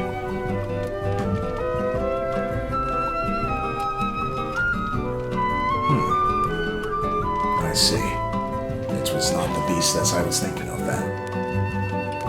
But we had to go and handle it. They were causing a ruckus, killing the livestock, and everything along those lines. Well, it is a good thing that you were able to defeat it then. Of course. I just hate seeing people suffer over the actions of other creatures. That's very... what is the word? Well, you're a paragon, Dan. I try to be everyone's pal, of course. Everyone's pal. Yes. Dan. Yes. Never mind. Well, thank you for talking to me. You're welcome. And if you ever need my help, do not feel scared to call, because I am your pal, and as everyone knows, you always have a pal in Dan, the Paladin. Oh my god. She smiles. Wonderful. I will keep that in mind. And she turns and heads back to the table. Matt, say hello to my first ever Paladin I ever created. Hello. He seems like a very good boy. The DM hated him. Sorry? Say again? The DM that I was playing him under hated him. I wonder why. It's just so positive. Ugh.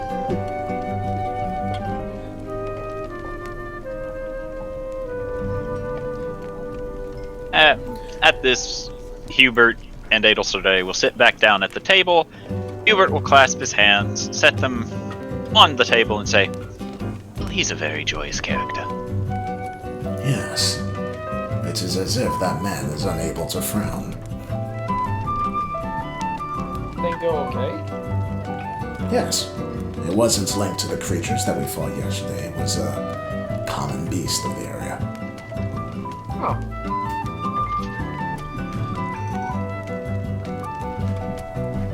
Nice. Indeed. I'm glad. I was afraid that more of those creatures showed up. And he's a very jovial sort. You would like him.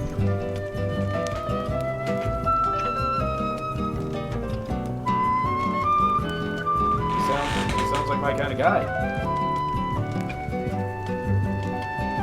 Then maybe you should go and say hello. See you later.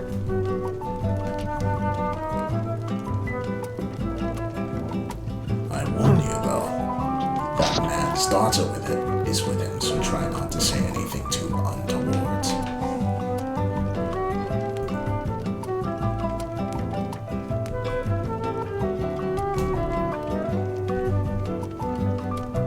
So I'll just stay here for now. Sounds like their happiness is already very high. No need for me to do anything. That is your decision, he says. Or Hubert says after a minute. So you were saying something before about planning on doing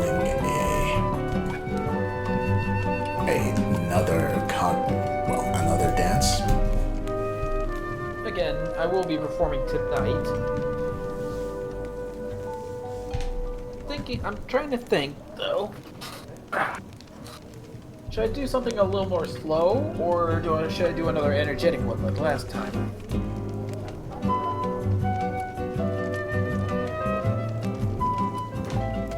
Maybe something with a little more story. Or maybe... She starts mumbling to herself about what kind of dance she should do tonight.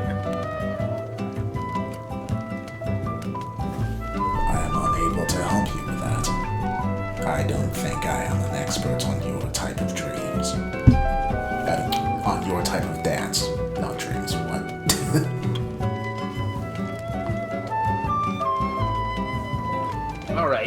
do something a little more slow, but something to have everyone focus. Something a little more mellow.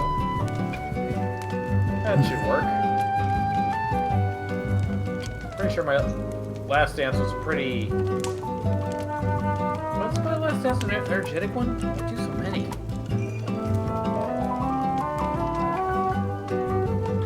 I do not recall.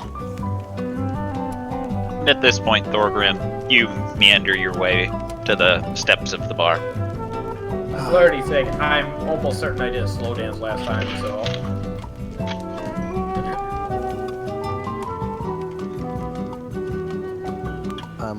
Thorgrim will make his way to the rest of the group, but he will do so very, very slowly. And he looks as if he's quite tired. You alright? Quite. What were you up to? Oh, just a little bit of exercise. I see. Thought I would take my new pal Smasher out for a spin. Try Was it. it worth the price? Oh, very much so.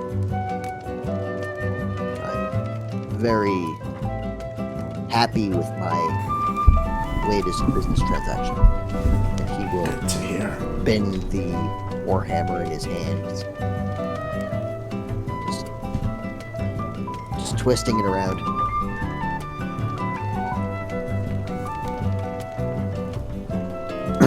So, did I miss anything? No. You missed us getting to know those two, he says, pointing to Dan and Danielle. Oh, Indeed. Hmm. The paladins named Dan and Danielle. I'm beginning to wonder if their parents had that job for them in mind. Are they friendly? Yes. Oh. Good. We need somebody with positive spirits around here. Because, I don't want to be a Debbie Downer and, lower Jubilee everybody. just pipes up, hey, what does that make me then? A much more positive source of amusement than me.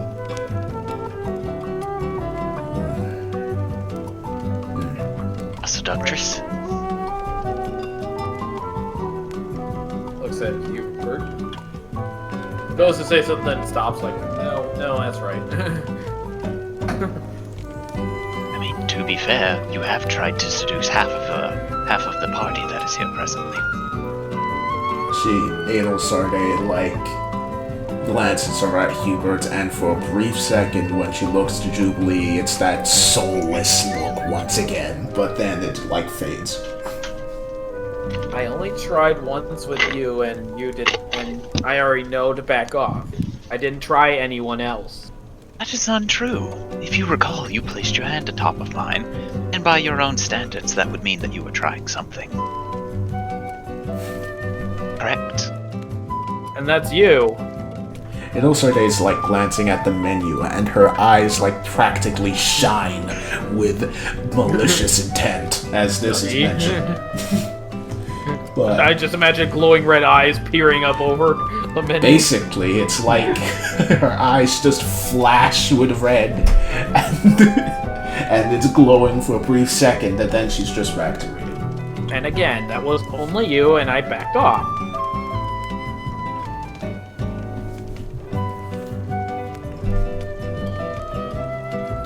And it still doesn't account for half the party, that's just you.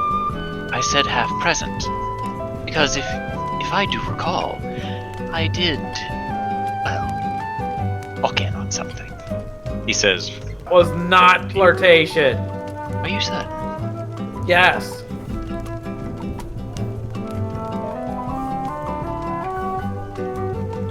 Shit.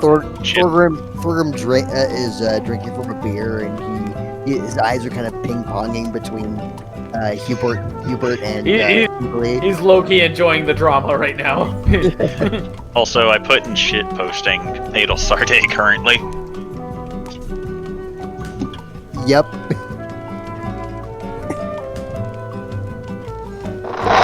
Essentially, like you I was know like- that mom from that Mario Ware minigame that she shows up and just stares at you to see if Oh, you're the asleep. 9-volt minigame. Oh god, Yeah, that's that her. one. Oh god. Hubert, I was not me attempting to flirt at all at that time. And we shall not bring that up. You shall not. You shall not either, sir, good sir. And what makes you say this? Just kind of gets huffy.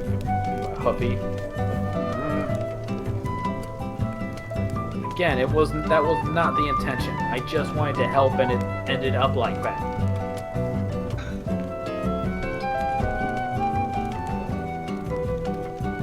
Again, eyes ping-ponging back and forth. My lady, you must be careful. The corner of your menu is on fire. She looks over to it. Oh, and she like quickly waves it to shut off the flames. Sorry, I didn't notice. Huh. I know a lot of red over there, but I'm seeing a lot more green at this point. What are you talking about? You're not familiar with the phrase "green with envy"? What would I possibly be envious of? She says as her eyes are glowing once again.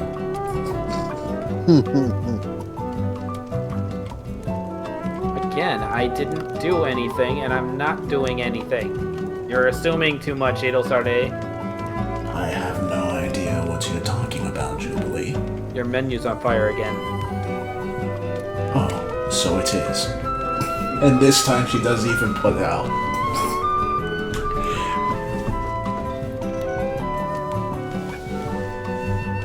Look, I tried to help you get back in the bed after you got out of the bed, and I fell down. Hubert walked in at an awkward time, and I wasn't flirting with her.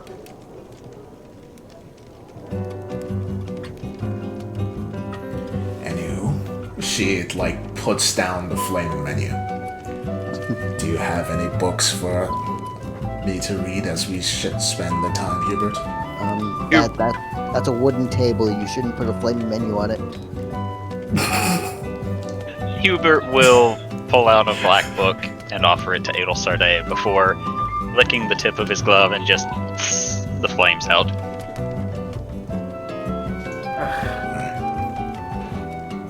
Again, you two are practically married at this point. She snorts. Marriage? I'm merely jealous of something I did in the past, and I've already admitted I'm not trying anything with the menu. I said I understood. You lit the menu on fire. I'm pretty sure that's the very opposite of understanding. I don't know what you're referring to. Looks at Thorgrim like, can you help me out here? You're on your own. Sorry. I am fully aware that you placing your hand atop of Hubert's was an accident. Then why do I feel like you're still mad at me? I'm not mad at you. And she just looks to you, and even though she sounds earnest, she looks like she's going to kill you. That does not give me confidence in that. I'm just gonna go in the back and prepare for my performance. I'm gonna just do something more energetic to balance this out. Thorgrim will take the sides of his chair and sort of just slowly shuffle it away from Adelsarde and Hubert. She'll then get to reading.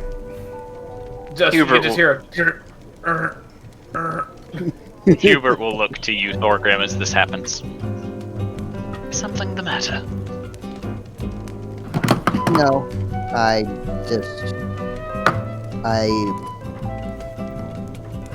was looking at Adelsarde and all of a sudden the menu was on fire, and I don't think there's any open light sources nearby. Are you sure you're not like fire-based caster? Like No. no. I do have a fire spell, but I am predominantly a healer. He looks at the burnt end of the menu and goes, "Sure."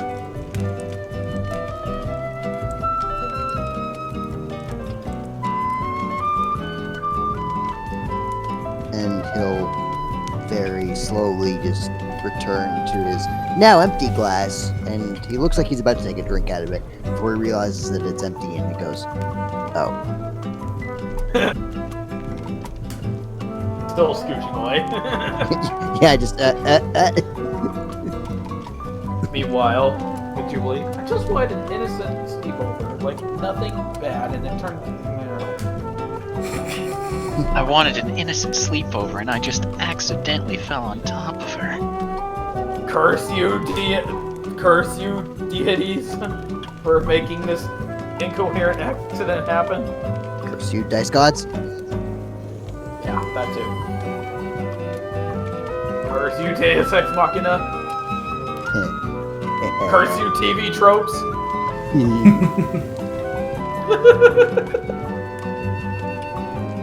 I'm not thinking to curse at this point.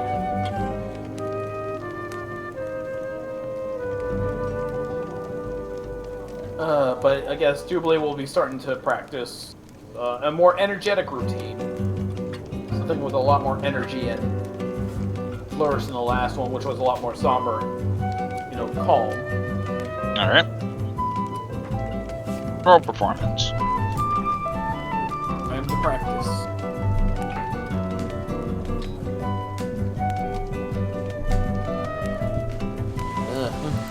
He's a little shaken up from that encounter.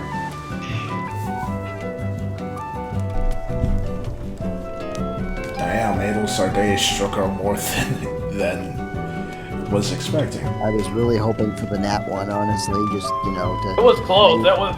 I got +8, so that was a 2. Yep. Nah, that would be too harsh. No, Sarday hates me, and I just want to be friends, and now everything's going bad.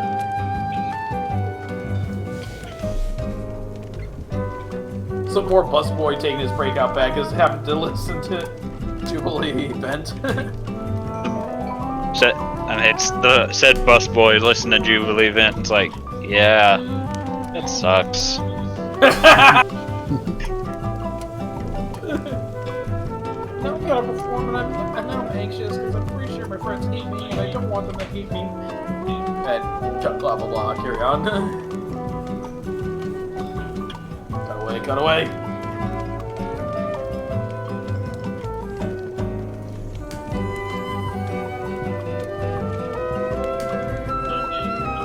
So Thorgrim, are you gonna do anything special? Because Adel Sarday is just gonna be reading for now. It seems. And fuming, apparently. I would like... It's probably not going to yield any results or anything, but he will sit in his chair and he will grab the twin emblems of the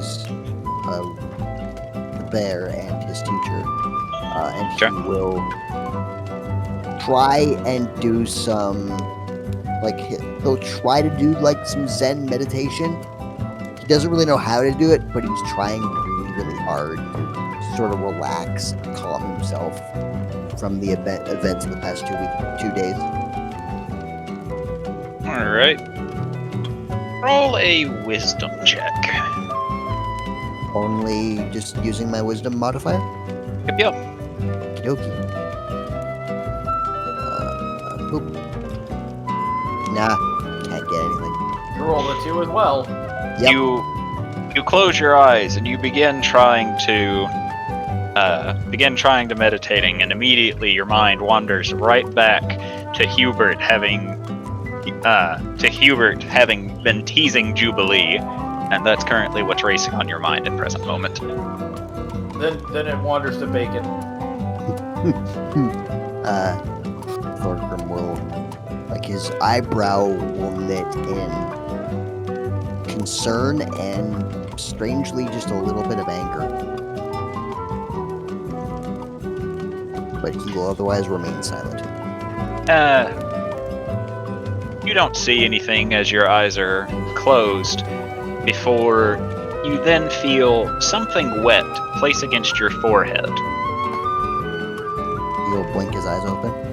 You see Hubert standing in front of you. He has his finger extended, pressed against your forehead, before he says, "Focus on this." What are you doing? Trust me. Do what you were doing before, and focus on my finger. He will focus on the wet finger.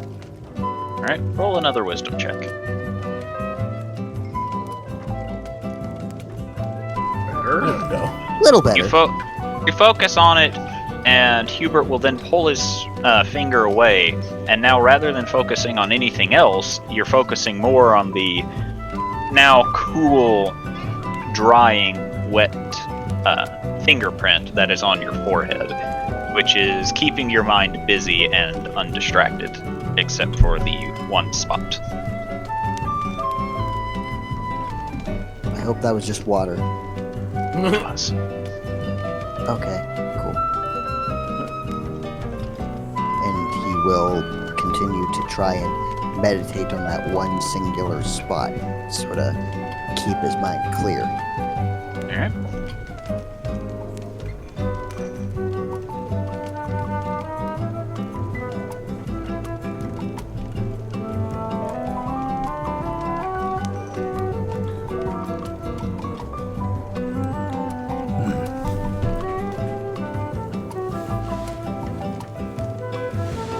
Quiet time has been assumed.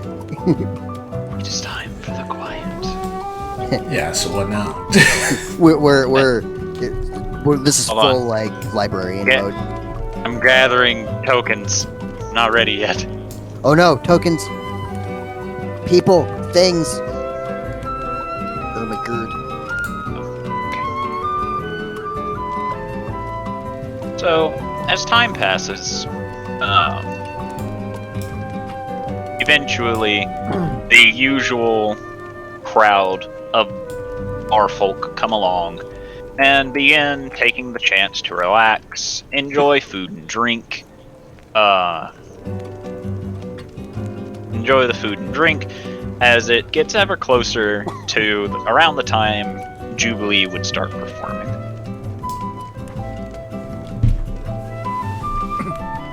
This, Hubert will then just slowly close the book that he has and puts it away in his backpack.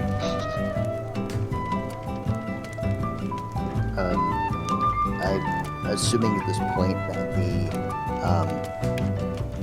general atmosphere is becoming a lot louder and more boisterous. So Yeah. Thorgrim will blink his eyes open, rub the smudge on his forehead, and he'll sort of just lounge back in his chair and just wait for the eventual performance. Yeah, there's a decent crowd in here. It's a little loud, but nothing too major. Seems some adventurers have turned in their quests and seem to be having a good time. That's good. It's not necessarily a good meditative atmosphere, but it's calming and it's peaceful. Definitely more positive than Captain. Yes, and positivity is very much needed. Yes, it's gonna sound cliche, but I really need this right now. I think we all needed this at the moment. I think that I didn't really pay attention last time, but I think this time Jubilee deserves my full attention. I agree. And he'll cross his arms and he'll wait for the performance to begin. We could move inside That would make viewing a little easier. That's a good plan. And he'll get out of his chair and he'll move to a more inner table. Probably the one next to the fireplace. That sounds quite nice. Sarday will close the book and hand it back to Hubert. Hubert Let's go takes as it. well. Hubert takes it and puts it away in his backpack. Right. He'll then go over here.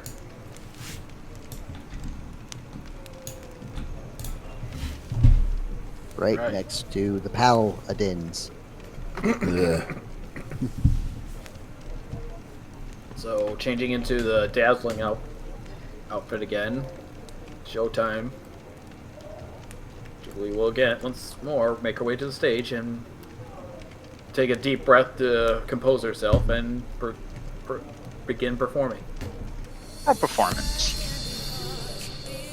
Okay, much better. Way better. Yeah, this dance is a lot more energetic than the last one she did. And you get people's attention. And it's very clear a lot of people are watching you. You recognize Grigori and Athilden. You notice the two Palandans watching, the group of kobolds, and Phala within the crowd, with the rest of the crowd being people you haven't met yet. Julie will smile a little more confidently of seeing Phala again. And try to pick up the pace a little bit with her dance.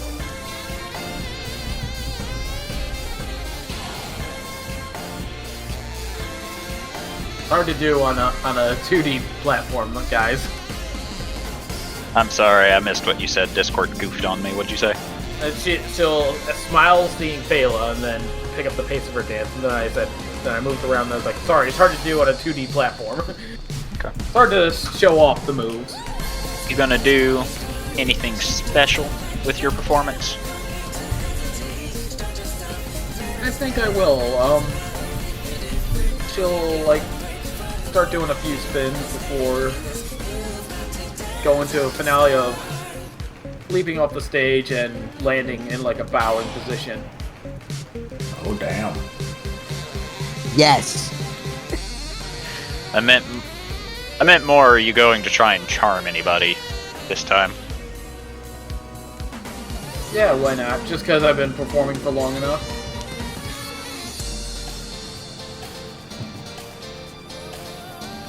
I like this music. Alright, who are you trying to enthrall?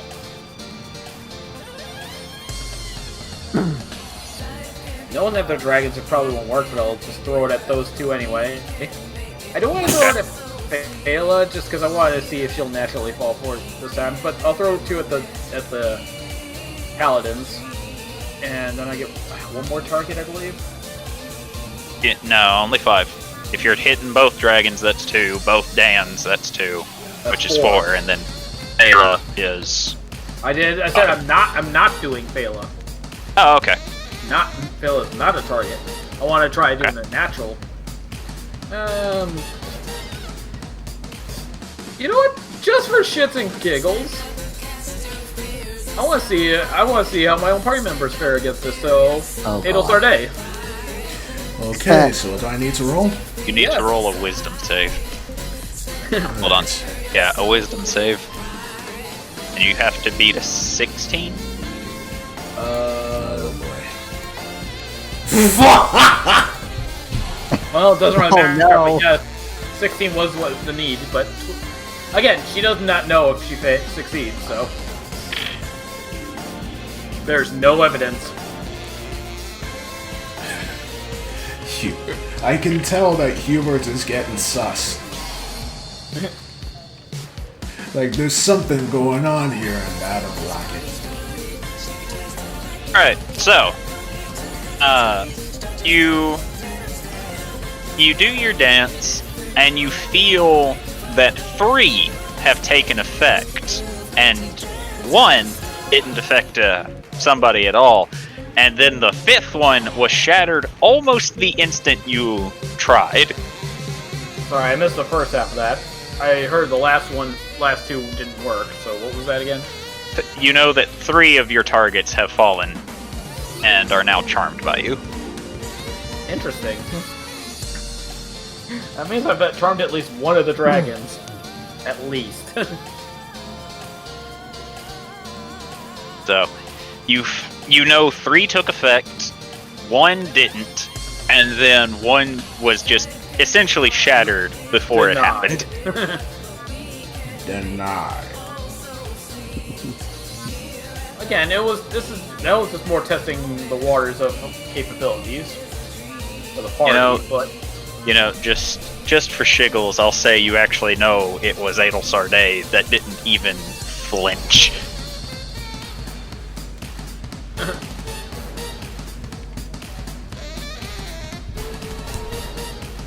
So I'm just really grooving to the music right now. So once you're done, you get a roarous applause from across the entire bar. Adel Sarday politely claps. A nice bow to everyone. Thank you very much. I hope you all enjoyed the performance. Everyone actually stands up and starts clapping.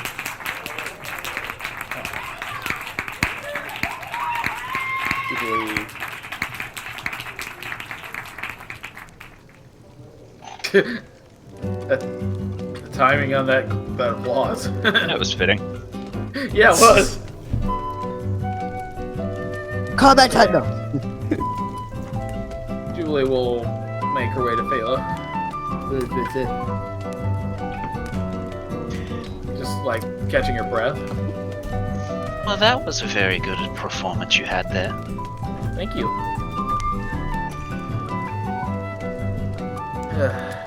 Thought I'd switch it up a little bit. It appears that it worked.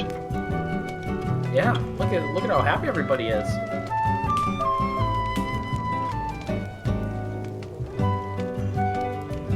I'm still glad you came to watch. Well, you did invite me, and it would have been rude not to.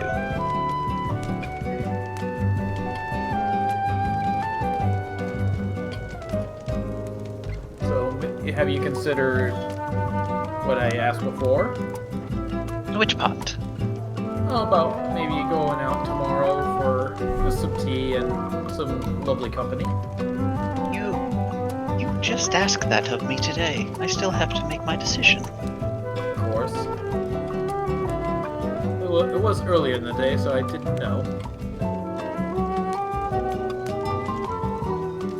If you think I make decisions that quickly, you must think very lowly of me. Not at all. We tieflings tend to... We only have a certain amount of time, so... We are very... I admit I can be a little quick at times, but... I will slow down. If that will... You have the same amount of time as a human.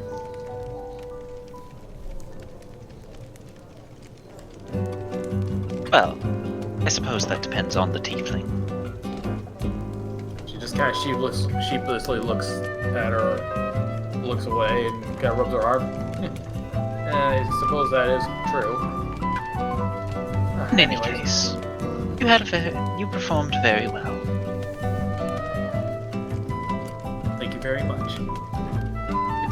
I probably should change out my dance to this lovely outfit, though. That's entirely up to you. I shall return in a bit.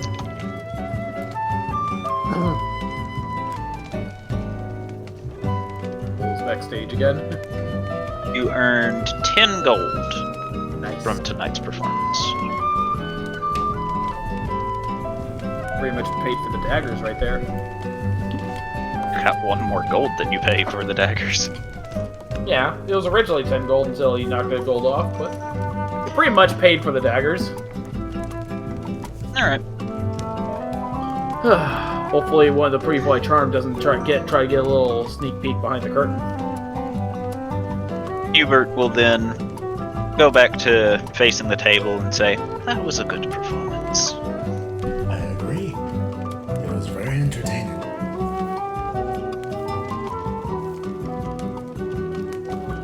Hubert, Thorgrim will sit back down and he will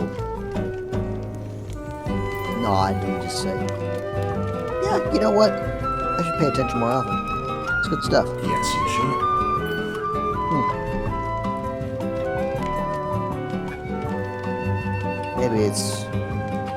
Maybe it's all right to not be doom and gloom all the time. I am glad you've finally seen the light. Check with me again tomorrow. I might just be back on my bullshit.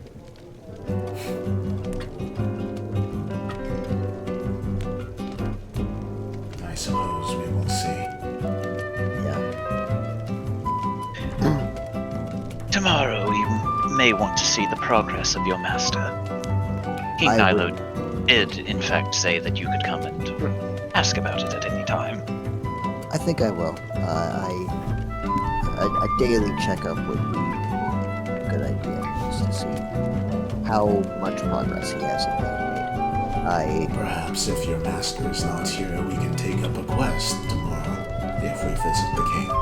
I hope so. I just don't want to get into a scenario where we take up a quest, we leave, and then he shows up. Perhaps he would help us on this quest. Possibly, although I think his skill it's far superior to any of us, so I feel as if it would be child's play to him. All the more reason for him to help us if he is willing to. I'll ask him, but yeah, don't get your hopes up. I will remain realistic. Best way to look at it. And Thorgrim will actually put his feet up and he'll sort of slip his hands behind his head. Sarday will then glance over at the woman that's currently heading over to Jubilee. Well, the changing room Jubilee's in. She's not heading there, she's waiting outside. Oh. Well, she's taking a look. Something the matter? I wonder what she has to say to Jubilee. Hubert will just slowly shrug. Jubilee, after getting changed, comes back out and sees a dragon waiting for her. You don't know it's a dragon. Sees an Ithildan waiting for her. As you come out, Ithildan just smiles very joyously and says, "Your performance was amazing! Thank you. Where did you learn to dance like that?" I had some training in the Blood Veil. It was rather impressive. I don't think I've ever seen anybody dance with such ferocity. Well, it's just one of the many different dances I can do. I just felt like being a little more energetic tonight. It was a very wondrous performance.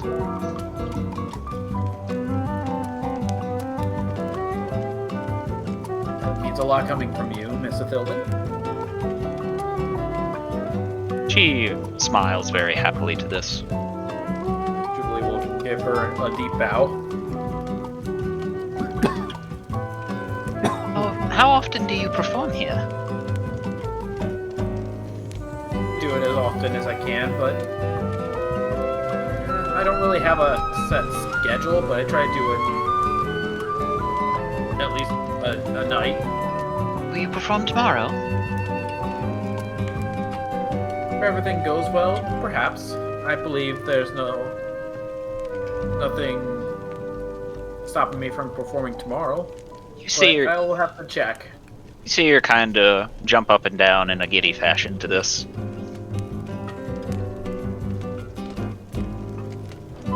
Jubilee thinking to herself, not sure if that's the charm or if she really likes my dancing, but I really like seeing her happy.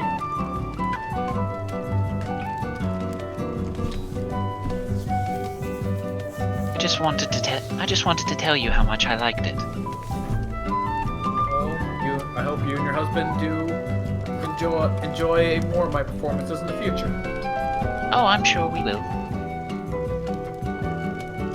She then waves to you before returning back to him. Jubilee waves back and turns to Phala. Sorry for the wait, Phala. You're rather popular, aren't you? Yeah, I didn't think I'd be getting so much fame this quickly here. Well, you seem to be knowing what you're doing, she says, standing up from the bar stool and gently brushes off the front of herself and says, I really must be going, however. Always a pleasure, Miss Phala. She chuckles to this before waving. Have a good night, Jubilee. She begins making her way out. You too, Miss Sagewind. Waves back.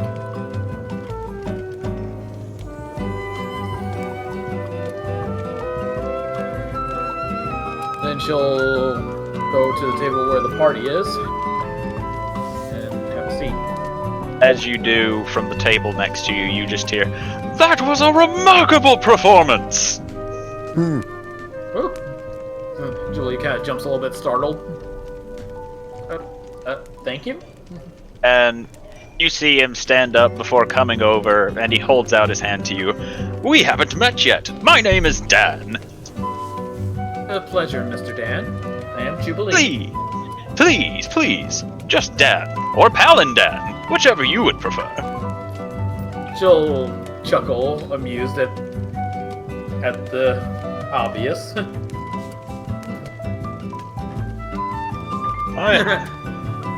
Your performance was stunning. Me and my daughter greatly enjoyed it. Really? Yes. And as he says this, you see his daughter walk over before nodding in agreement. I'm sorry, she's a little shy. Jubilee will wave at her. A pleasure. She waves back. Well, again, I do perform various different types of dances, so if you ever come by and see another one of my performances, you could get a whole different dance. Excellent!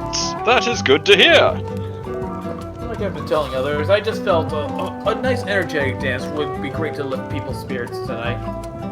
Ah, what a great idea. And it seems that it has worked. So it has, Mr. Dan. I would love to stay and chat a little more. However, I have promised Danielle that we would go fishing before the sun sets. Fishing at this time? Yes! Well, you best be careful.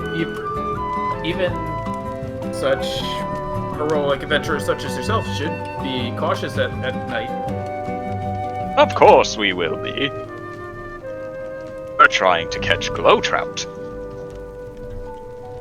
I hear they're quite the hard thing to catch. Only if you don't know the special bait to use. Oh, you'll have What is that bait? Well, glow trout are attracted to other sources of light, so if you use anything that produces light, like say a worm that I conveniently can cast light upon, it brings them right over. Now that's actually something I'd never considered, considering normal fish would run away from the sight of a light. But these ones are attracted to it. That's Yes. Marvelous beauties they are. I just wanted to tell you my thoughts and Danielle's thoughts on your performance. It was very good. I hope to see more of it. I can't wait to tell my friends. And I hope you bring them here to watch another one of my performances in the future. creature. I will! I may bring the entire Paladin Corps! The entire Paladin Corps? Yes!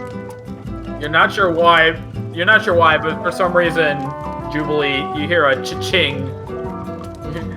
And even Jubilee's not sure why. What the hell was that?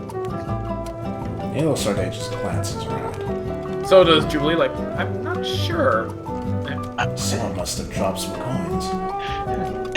Anyway, good day, Miss Jubilee, he says, and the two of them proceed to walk out. And despite him having said that his daughter was shy, you see her the moment that they're away from any strangers, she just begins talking like she has no problems.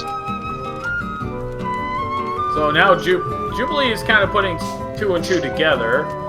If those people first being Athilda did, that means Jubilee will look at Grigori but not say anything. Grigori just waves. Jubilee waves back. Oh dear. And you then see him slowly cover up one half of his mouth so that Athilda doesn't see, and he mouths to you, I know what you did. Jubilee will just turn back to Grigori and wink and turn away. He smiles.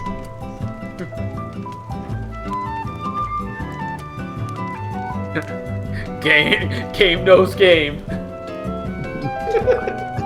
I know what you did. You're damn right you did.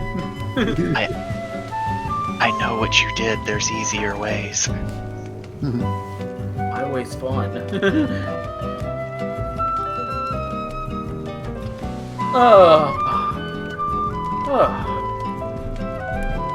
So did you guys enjoy the energetic performance as opposed to my last one? Oh, I liked it as much as the other one. I wasn't really paying attention to the other one, so I have no point of reference. I don't think my first one was... I don't think you'd like my first one, Thorgrim. It was a lot more... showy, in a way. I mean, you'd be surprised, but not... I wasn't in my right mind then, and I'm still not really in my right mind now, but... At least I was paying attention this time, so, Jubilee will just reach over and put a hand on his shoulder. That's okay. Thorgrim, I understand. I will try to pay attention to your other performances, because truth be told, I like when I like being happy, and I want to be happy again. So maybe you can help me. Again, I'm not going to force you to watch. Only if you want to enjoy it shall you partake. I mean, I'll try. It depends on the day, but you get it.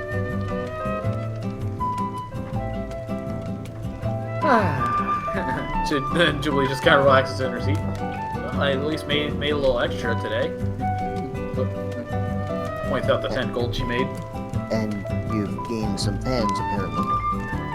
Oh yeah, that's even better. I mean, don't get me wrong, money's great when I can get it, but yeah, seeing how many people enjoy this and the smiles on their faces is why I do it. That's good to hear.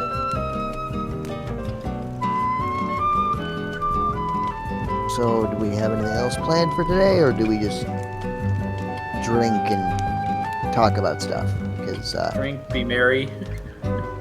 I will admit I'm not big on, like, sure, I'll drink with some of my dwarven buddies back home, but like when it comes to such a wide assortment of people, I clam up a little bit. So I'm sorry.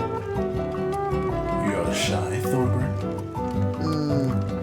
I'm just not used to being not around dwarves, you know? I see.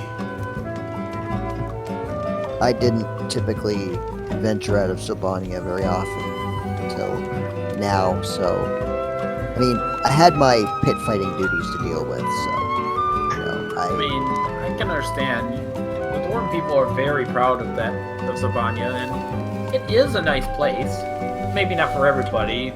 Things, considering the humans can't really see too well under there. But it is a lovely place when you do explore it. I mean, if you have trouble seeing, you just stay a while and you'll get used to it, right? So. For most of us, it's fine. Like, I can see just fine. I just know some humans always complained about how they couldn't see anything. They seem to have the hardest time adjusting. Well, I think, if I remember correctly, the last time I left,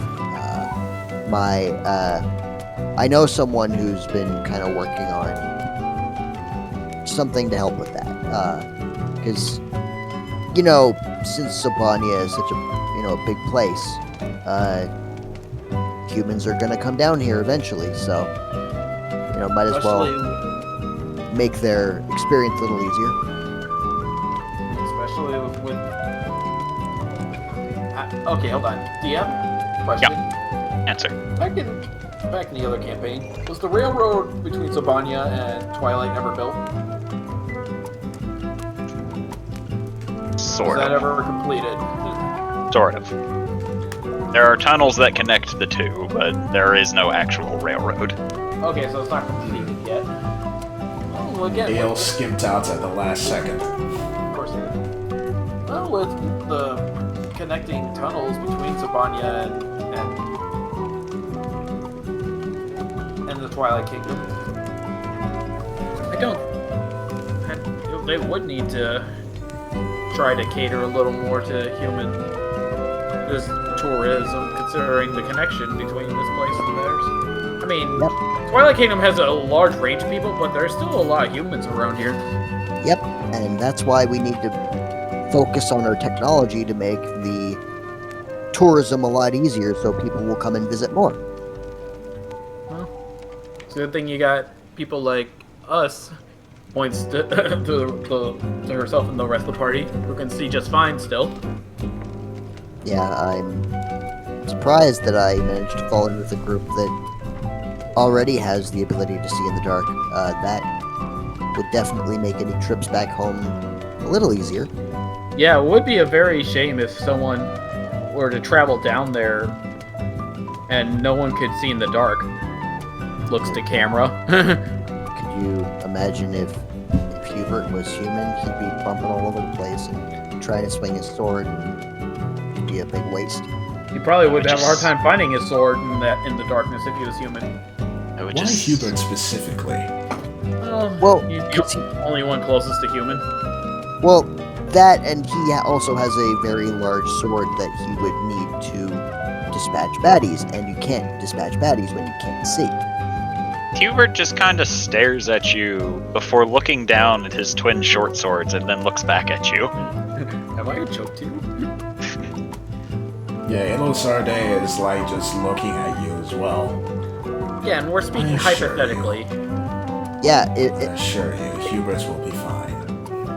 yeah, I'm just stating for example, one of us were human, specifically Hubert or myself, who requires to get up close and personal with our enemies. Seeing is very important because otherwise we're swinging around wildly and not hitting anything. I think it would even be bad for if Aelsarte or me were human too, because even though our magic is great, it doesn't do us any good if we can't see what we're throwing it at. Exactly. And then Tauntaun with his weird magical baseballs or whatever. I'm pretty sure that wouldn't stop Tauntaun, to be fair. I mean, true, but at the, It's this Tauntaun we're talking about, Thorgrim. that's true. But I mean, the point I'm trying to make is, seeing is important. And Sabania is notoriously not good for Those people. without a sight in the dark. Yeah, And sorry to put you on the spot, Hubert. Since you and I are the closest to human, we were the best examples. well, I mean, you're all rather close to human. I'm the only one who's short and built like a brick. Adelsarde is not close, actually. You do know she's a, A what? An elf. Well, but yeah. drow. Well, yeah, but I'm pretty sure that's not close to human, fortunately. close-ish. Yeah, the only ones If who by even have. close-ish you mean by through stature, then I suppose. Yeah. Thorin, stature does not make a human. I hope you realize that. I don't know a lot of humans, so I wouldn't really. I don't know. That's fair. Again, I'm speaking from the perspective of dwarf, so. In any case, I have something that I must attend to tonight. So, Jubilee, you will have the room to yourself. As you wish. You need a hand with anything, Hubert? Not at all. I can handle myself quite simply. Okay. Ilgard, slowly looks to Hubert and frowns. Must you? I must. Then be safe. I will be. If you'll excuse me. He then stands up. Can I insight check Hubert? Sure. What are you doing? I am merely going out and enjoying the night. It is a new moon, after all. And those are very rare. What's so special about the new moon? Well, the moon is covered. And when the moon, and with no light shining down on the world from the moon, it's rather beautiful in my opinion. And I'm going to go enjoy it. Alright, As for- I do expect you to at least try to get some sleep, so kick me out of the bed if you need to. 2 beds, Jubilee. Jubilee, pause for a moment. Wait, since when? In my room, there are 2 beds. In Lady Ada Sarday's room, there is 1. What is that? That's And odd. Looks genuinely confused. and Hubert, Thorgrim, you, as far as you can tell, Hubert's telling the truth. Now then, if you'll excuse me. Nods to both of you before bowing to Adel Sarday, and he makes his way out. Sarday launches him quietly. Why a focus on the moon on this thing? Yeah, Adel Sarday, do you know what that's about? She's quiet before resting her hands on the table. I think it's time that we turn in for the night. I'm going back to the inn. Okay. Are you sure you're okay? Are you sure he's fine. okay? Nah, she's fine. I assure you, Hubert is doing fine. Okay. And then she heads off. Oh, I have no clue. That's a nat 1. Yeah. Alright. Just follow her to the end. She is 100% telling you the truth, Jubilee. In fact, you're the one that's lying, Jubilee.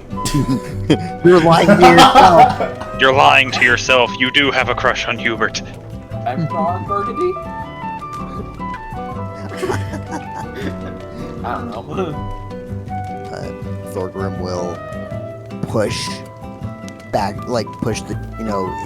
him and his chair back, and will hop off the chair, and he'll push the chair back to where it was, and he'll look at Jubilee and go, "Well, I guess we're turning in, so I Good night. suppose we are. Good night. take care." I'll just stay here a little longer. I'll Alright. make my way over to the inn in a bit. All right, take care. Be safe. Don't linger here too long. Of course.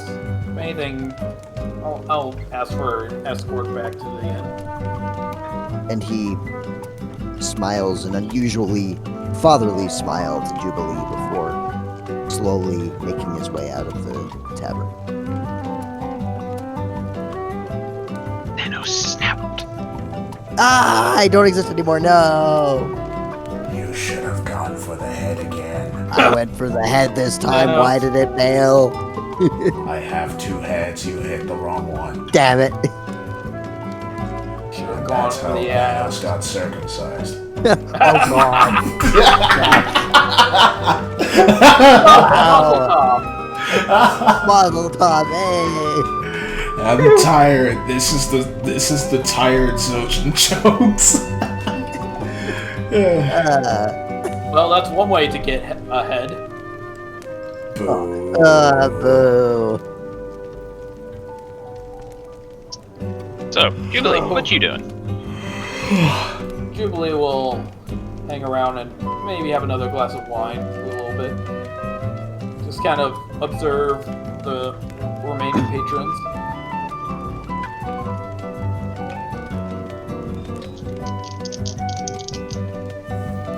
Uh-oh, he's rolling dice. Yeah, that either means nothing or everything. I heard the dice clink, clink, clink.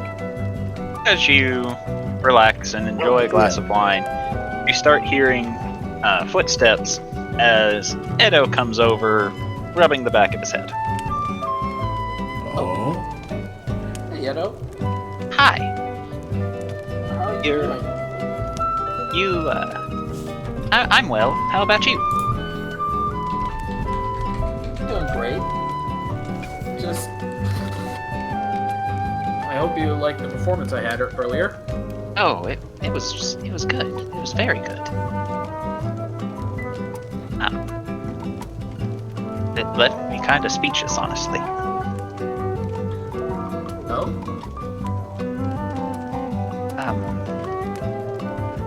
I was just curious if you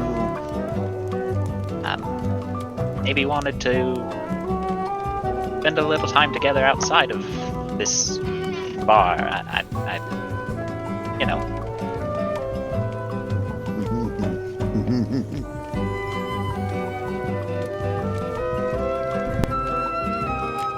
Sorry, I thought there was more. He seems very awkward, as if he's trying to figure out what he's trying to say himself.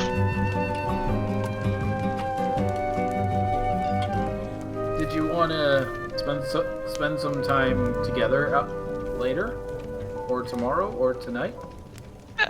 Any time fine with you. Any time that's good with you, I guess. After all we've been through, I don't think that's a bad idea. He then gets a fairly big smile to this, and it's like, okay, well, I could, we could do something simple, like just have a lunch together, or, I could teach you how to spearfish, or, I don't know. I don't know what your hobbies are. Jubilee will just lean over and pat him on the head and say, "I think a lunch sounds lovely." He nods a bit to this and says, okay, when would you like to meet?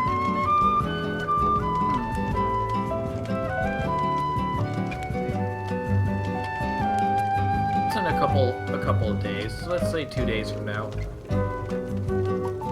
Okay. I'll look around for other types of restaurants for us to go to. Do you have a preference in food? Not too picky. Okay. Then I'll see you then. All right. I guess we can meet here, or I can meet you wherever you're staying. We Maybe. can meet here. This seems to be a very easy meeting place for me. He nods to this and says, okay. Appreciate it. Have a good night. You too, Edo. He'll then go gather up his crew before they all depart.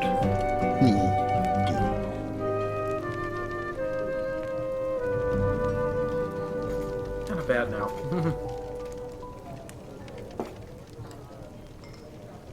And soon you notice Grigori and Athilden stand up, both of them chatting to one another.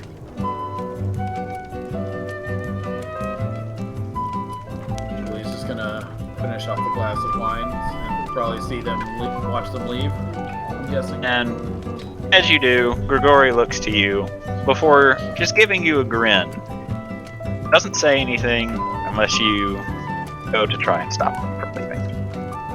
Try to stop, but I do give Grigori that, while holding Blast, the little finger wave with the other fingers. He then winks to you and says, and mouths, "This isn't over," as they proceed to leave the bar.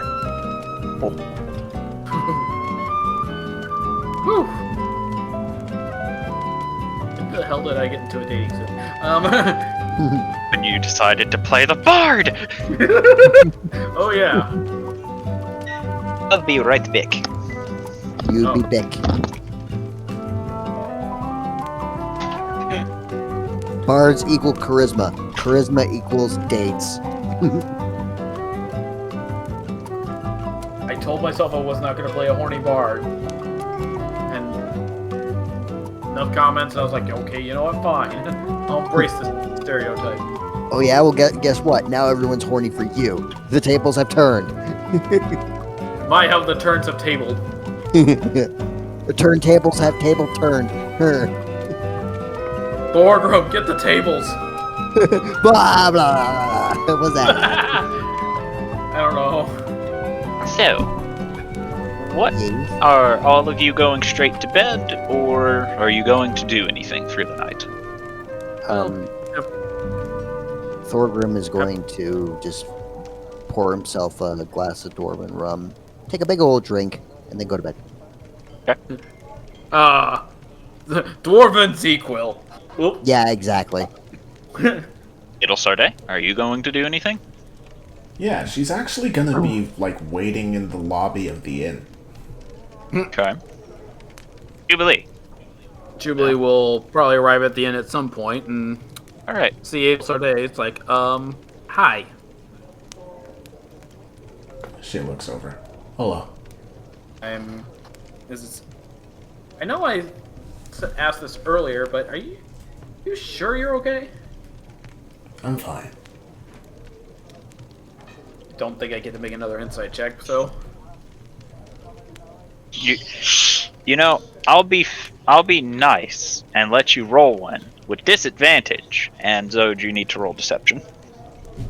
Alright.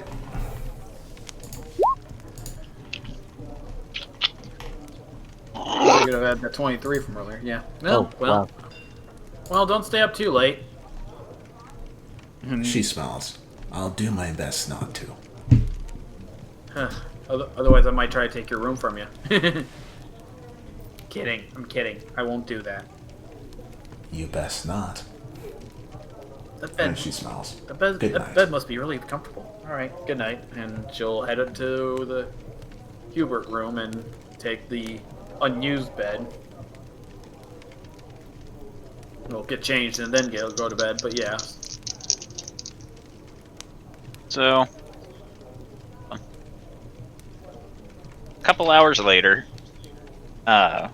little past midnight, at this point there's nobody in the common area, everyone has gone to bed. And eventually you hear the door open before very slowly closing as Hubert enters. Hello, Hubert. My lady, you should be in bed. I should be.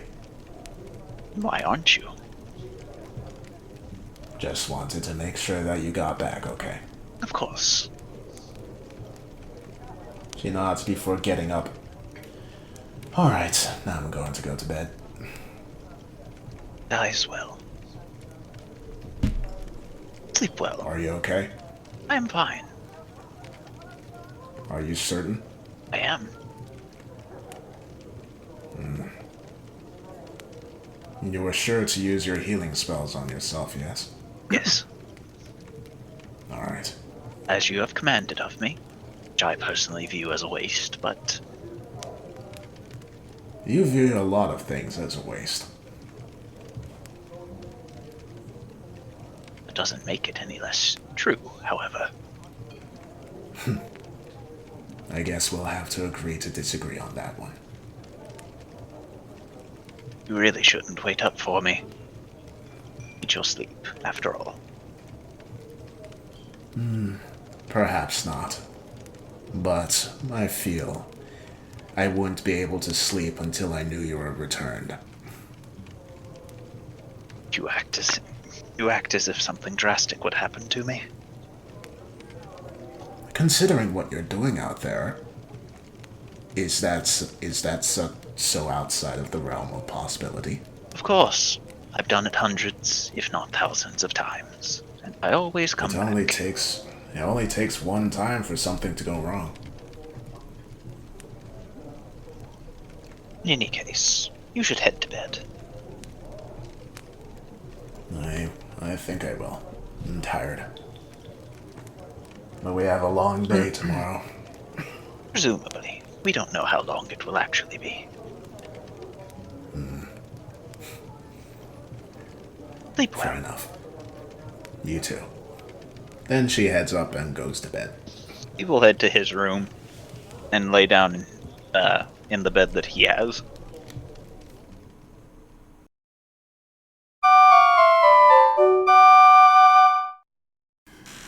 Alright, Thorgrim, you wake up bright and early. What do you do? I yawn. I do my stretch. I will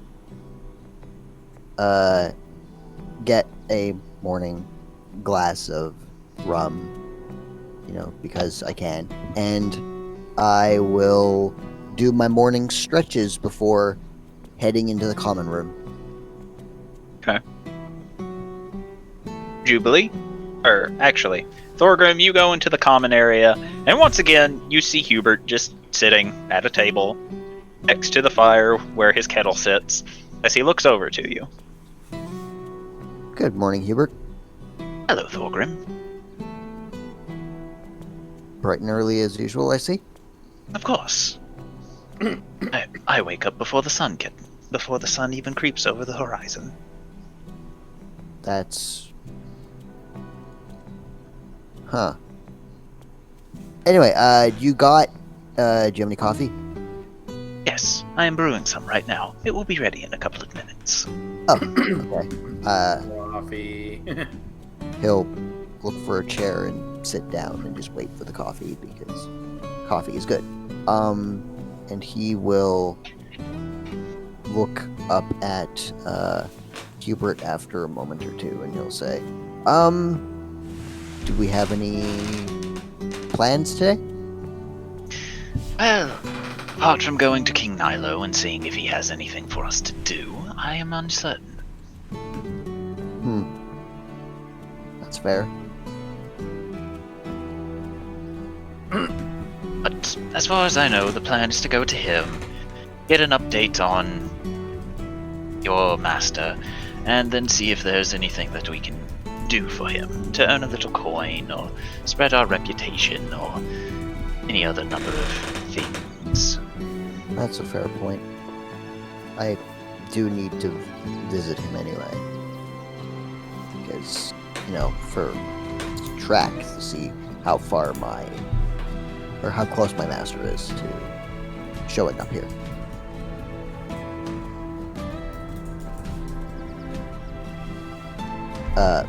Thorgrim will patiently wait for his coffee and he will sip it gratefully and he will wait for the others to wake up.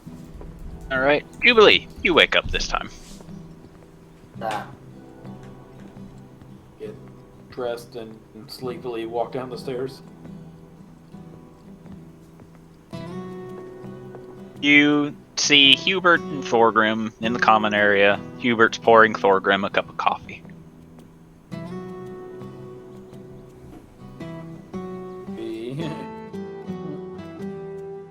Hello, Jubilee. Hello. Sorry, I must be a little more tired than I thought. Well, that performance catches up with you in the morning. Would you mind if I had a cup? He nods before pouring you a cup of coffee as well. Thank you. She'll start sipping.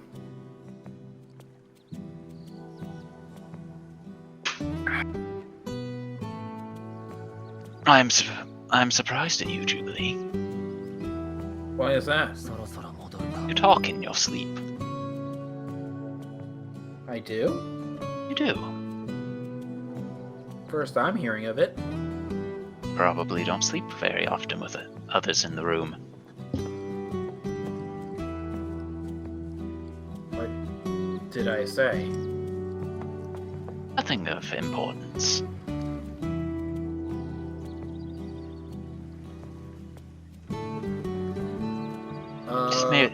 It is merely an interesting quirk that I have tiptoed upon.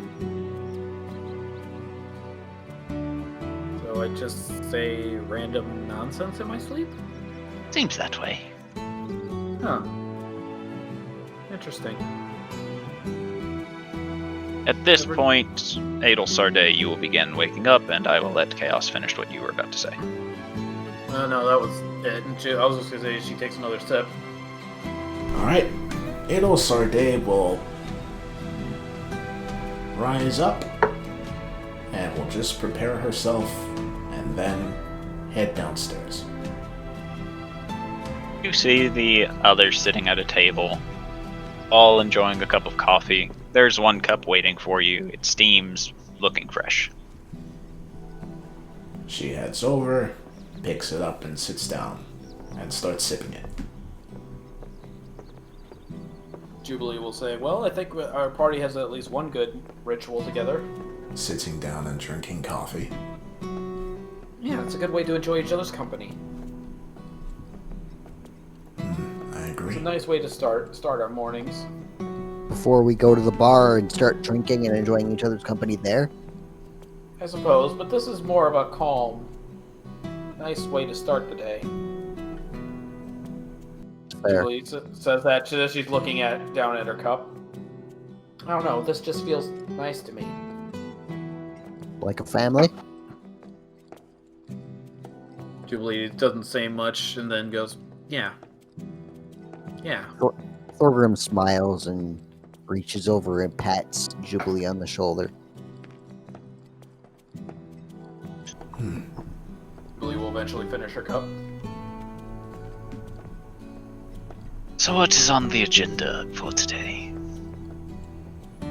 Go to Nilo's castle, see if he has any jobs, and to also check up on Thorgrim's master's journey. The only thing I've got to do is double check and see if there's any room for another performance tonight, and see if any people need to meet up with me.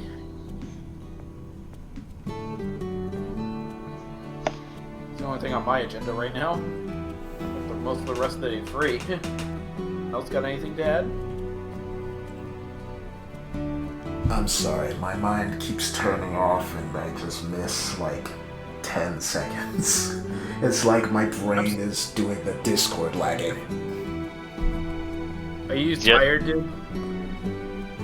I am a little tired, but let's keep going. I told him that we may stop after we get to Nilo. Yes. Alright, Just so let's that- keep let's going. just do that. Just so that we can have a setup for what we're doing next time. That's Makes good. Yeah. Alright, so I you literally make just said I was fine. you all make your way to the castle.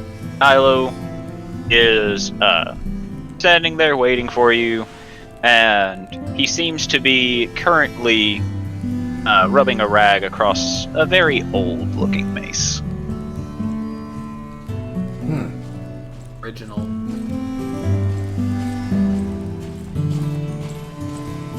Guess we just enter the room. Yeah. Thorgrim will confidently stride in with his brand new warhammer on his shoulder. He looks up and smiles and says, "Hello. Good to see you all again." Greetings, King Nilo. Hello, King Nilo. I'm pretty sure at this point he's looking at us like, okay, now you're just doing this on purpose. He continues to smile, but you all almost see his left eye twitch each time you say king. Yes! The twitching is back. So, How can I help you all today? Well, we were first hoping to get a, fuck. I cannot help you with that. I'm sorry. Shut up. Or, fuck me. Nilo, sir, if I may. We were hoping to see, first of all, if there were any new job postings for any adventurers like us, and secondly, I was kind of hoping if you could help me track my master's progress so that we can guess when he'll show up. Well, there's only one job that came, and I'm not sure if it's suited for... or if it would be something of interest to the lot of you. But as for your master, I can help you right away. Oh, okay. Thorgrim will walk up and look up at Nilo, hopefully. You see Nilo close his eyes as he begins to glow a bit before his eyes immediately snap open, and he looks very confused. Is something the matter? Oh, hell, he's fast. Is he already here? No, he isn't here already, but he'll be here probably by this evening. Wow. And he just slowly shakes his head before resting a hand on your shoulder. And as he does, your vision swaps, and it's like you're floating over green fields, and you're looking down at a dirt road. And on the dirt road, you see the familiar figure of your master. The familiar figure of your master Ornyx just sprinting down this road, billowing clouds of dust behind him, as he is very clearly focused on getting there as quickly as possible. And far in the distance, several miles behind him, you see what would be his other students desperately trying to keep up with him. Holy shit. All I'm hearing is Green Hill Zone in G minor. You know what I'm talking about? The meme version of it.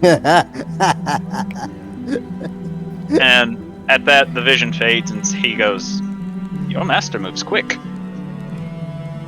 As I said before, members of our order and other people, other monks, we have ways of channeling our energy to move faster and faster with time. It's a gift. Like I said before, I'm very familiar with monks who move fast, but even this surprised me. In any case, this is the only mission that came, and like I said, I don't know if it will be suited for any of you. And he holds it out, and in big bold letters across the top, you see Darwin's Fight Club. No, I think this is something that's right up someone's alley. Oh, well, in that case, he did not offer a direct reward to me. He then motions to the flyer and says, "Your payment will be done based on your fight and how entertaining it was to the consumers, apparently." So we want to be showy, and we want to win in the most entertaining way possible. I'm not sure. That would be something that you would need to talk to Darwin about. Thorgrim will take the job offer, and he'll look at it, and he'll slowly wander back to the group. And As you're looking at it, you read the words, and it says, "Darwin's Fight Club. Wanted. Adventurers who aren't afraid to get the shit knocked out of one another. Also wanted. Adventurers who aren't afraid to get the shit knocked out of them. Come apply at Darwin's Fight Club and reap the rewards of you winning your fights." And he very slowly looks up at the rest of the group, and he says, "Yeah, this is something right up my alley." And he'll hold up the poster, I guess, and just there's this big shit-eating grin on his face.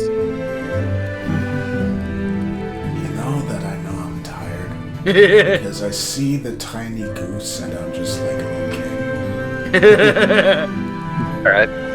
So now that we all have something established for you all to do, we can call it quits there. All right.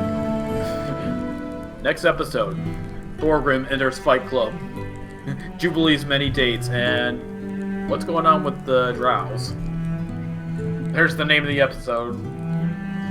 If I name these episodes, that'd certainly be something. Then suddenly at the end, Tauntaun busted. Sup, bitches? Sup, bitches? I got a new friend.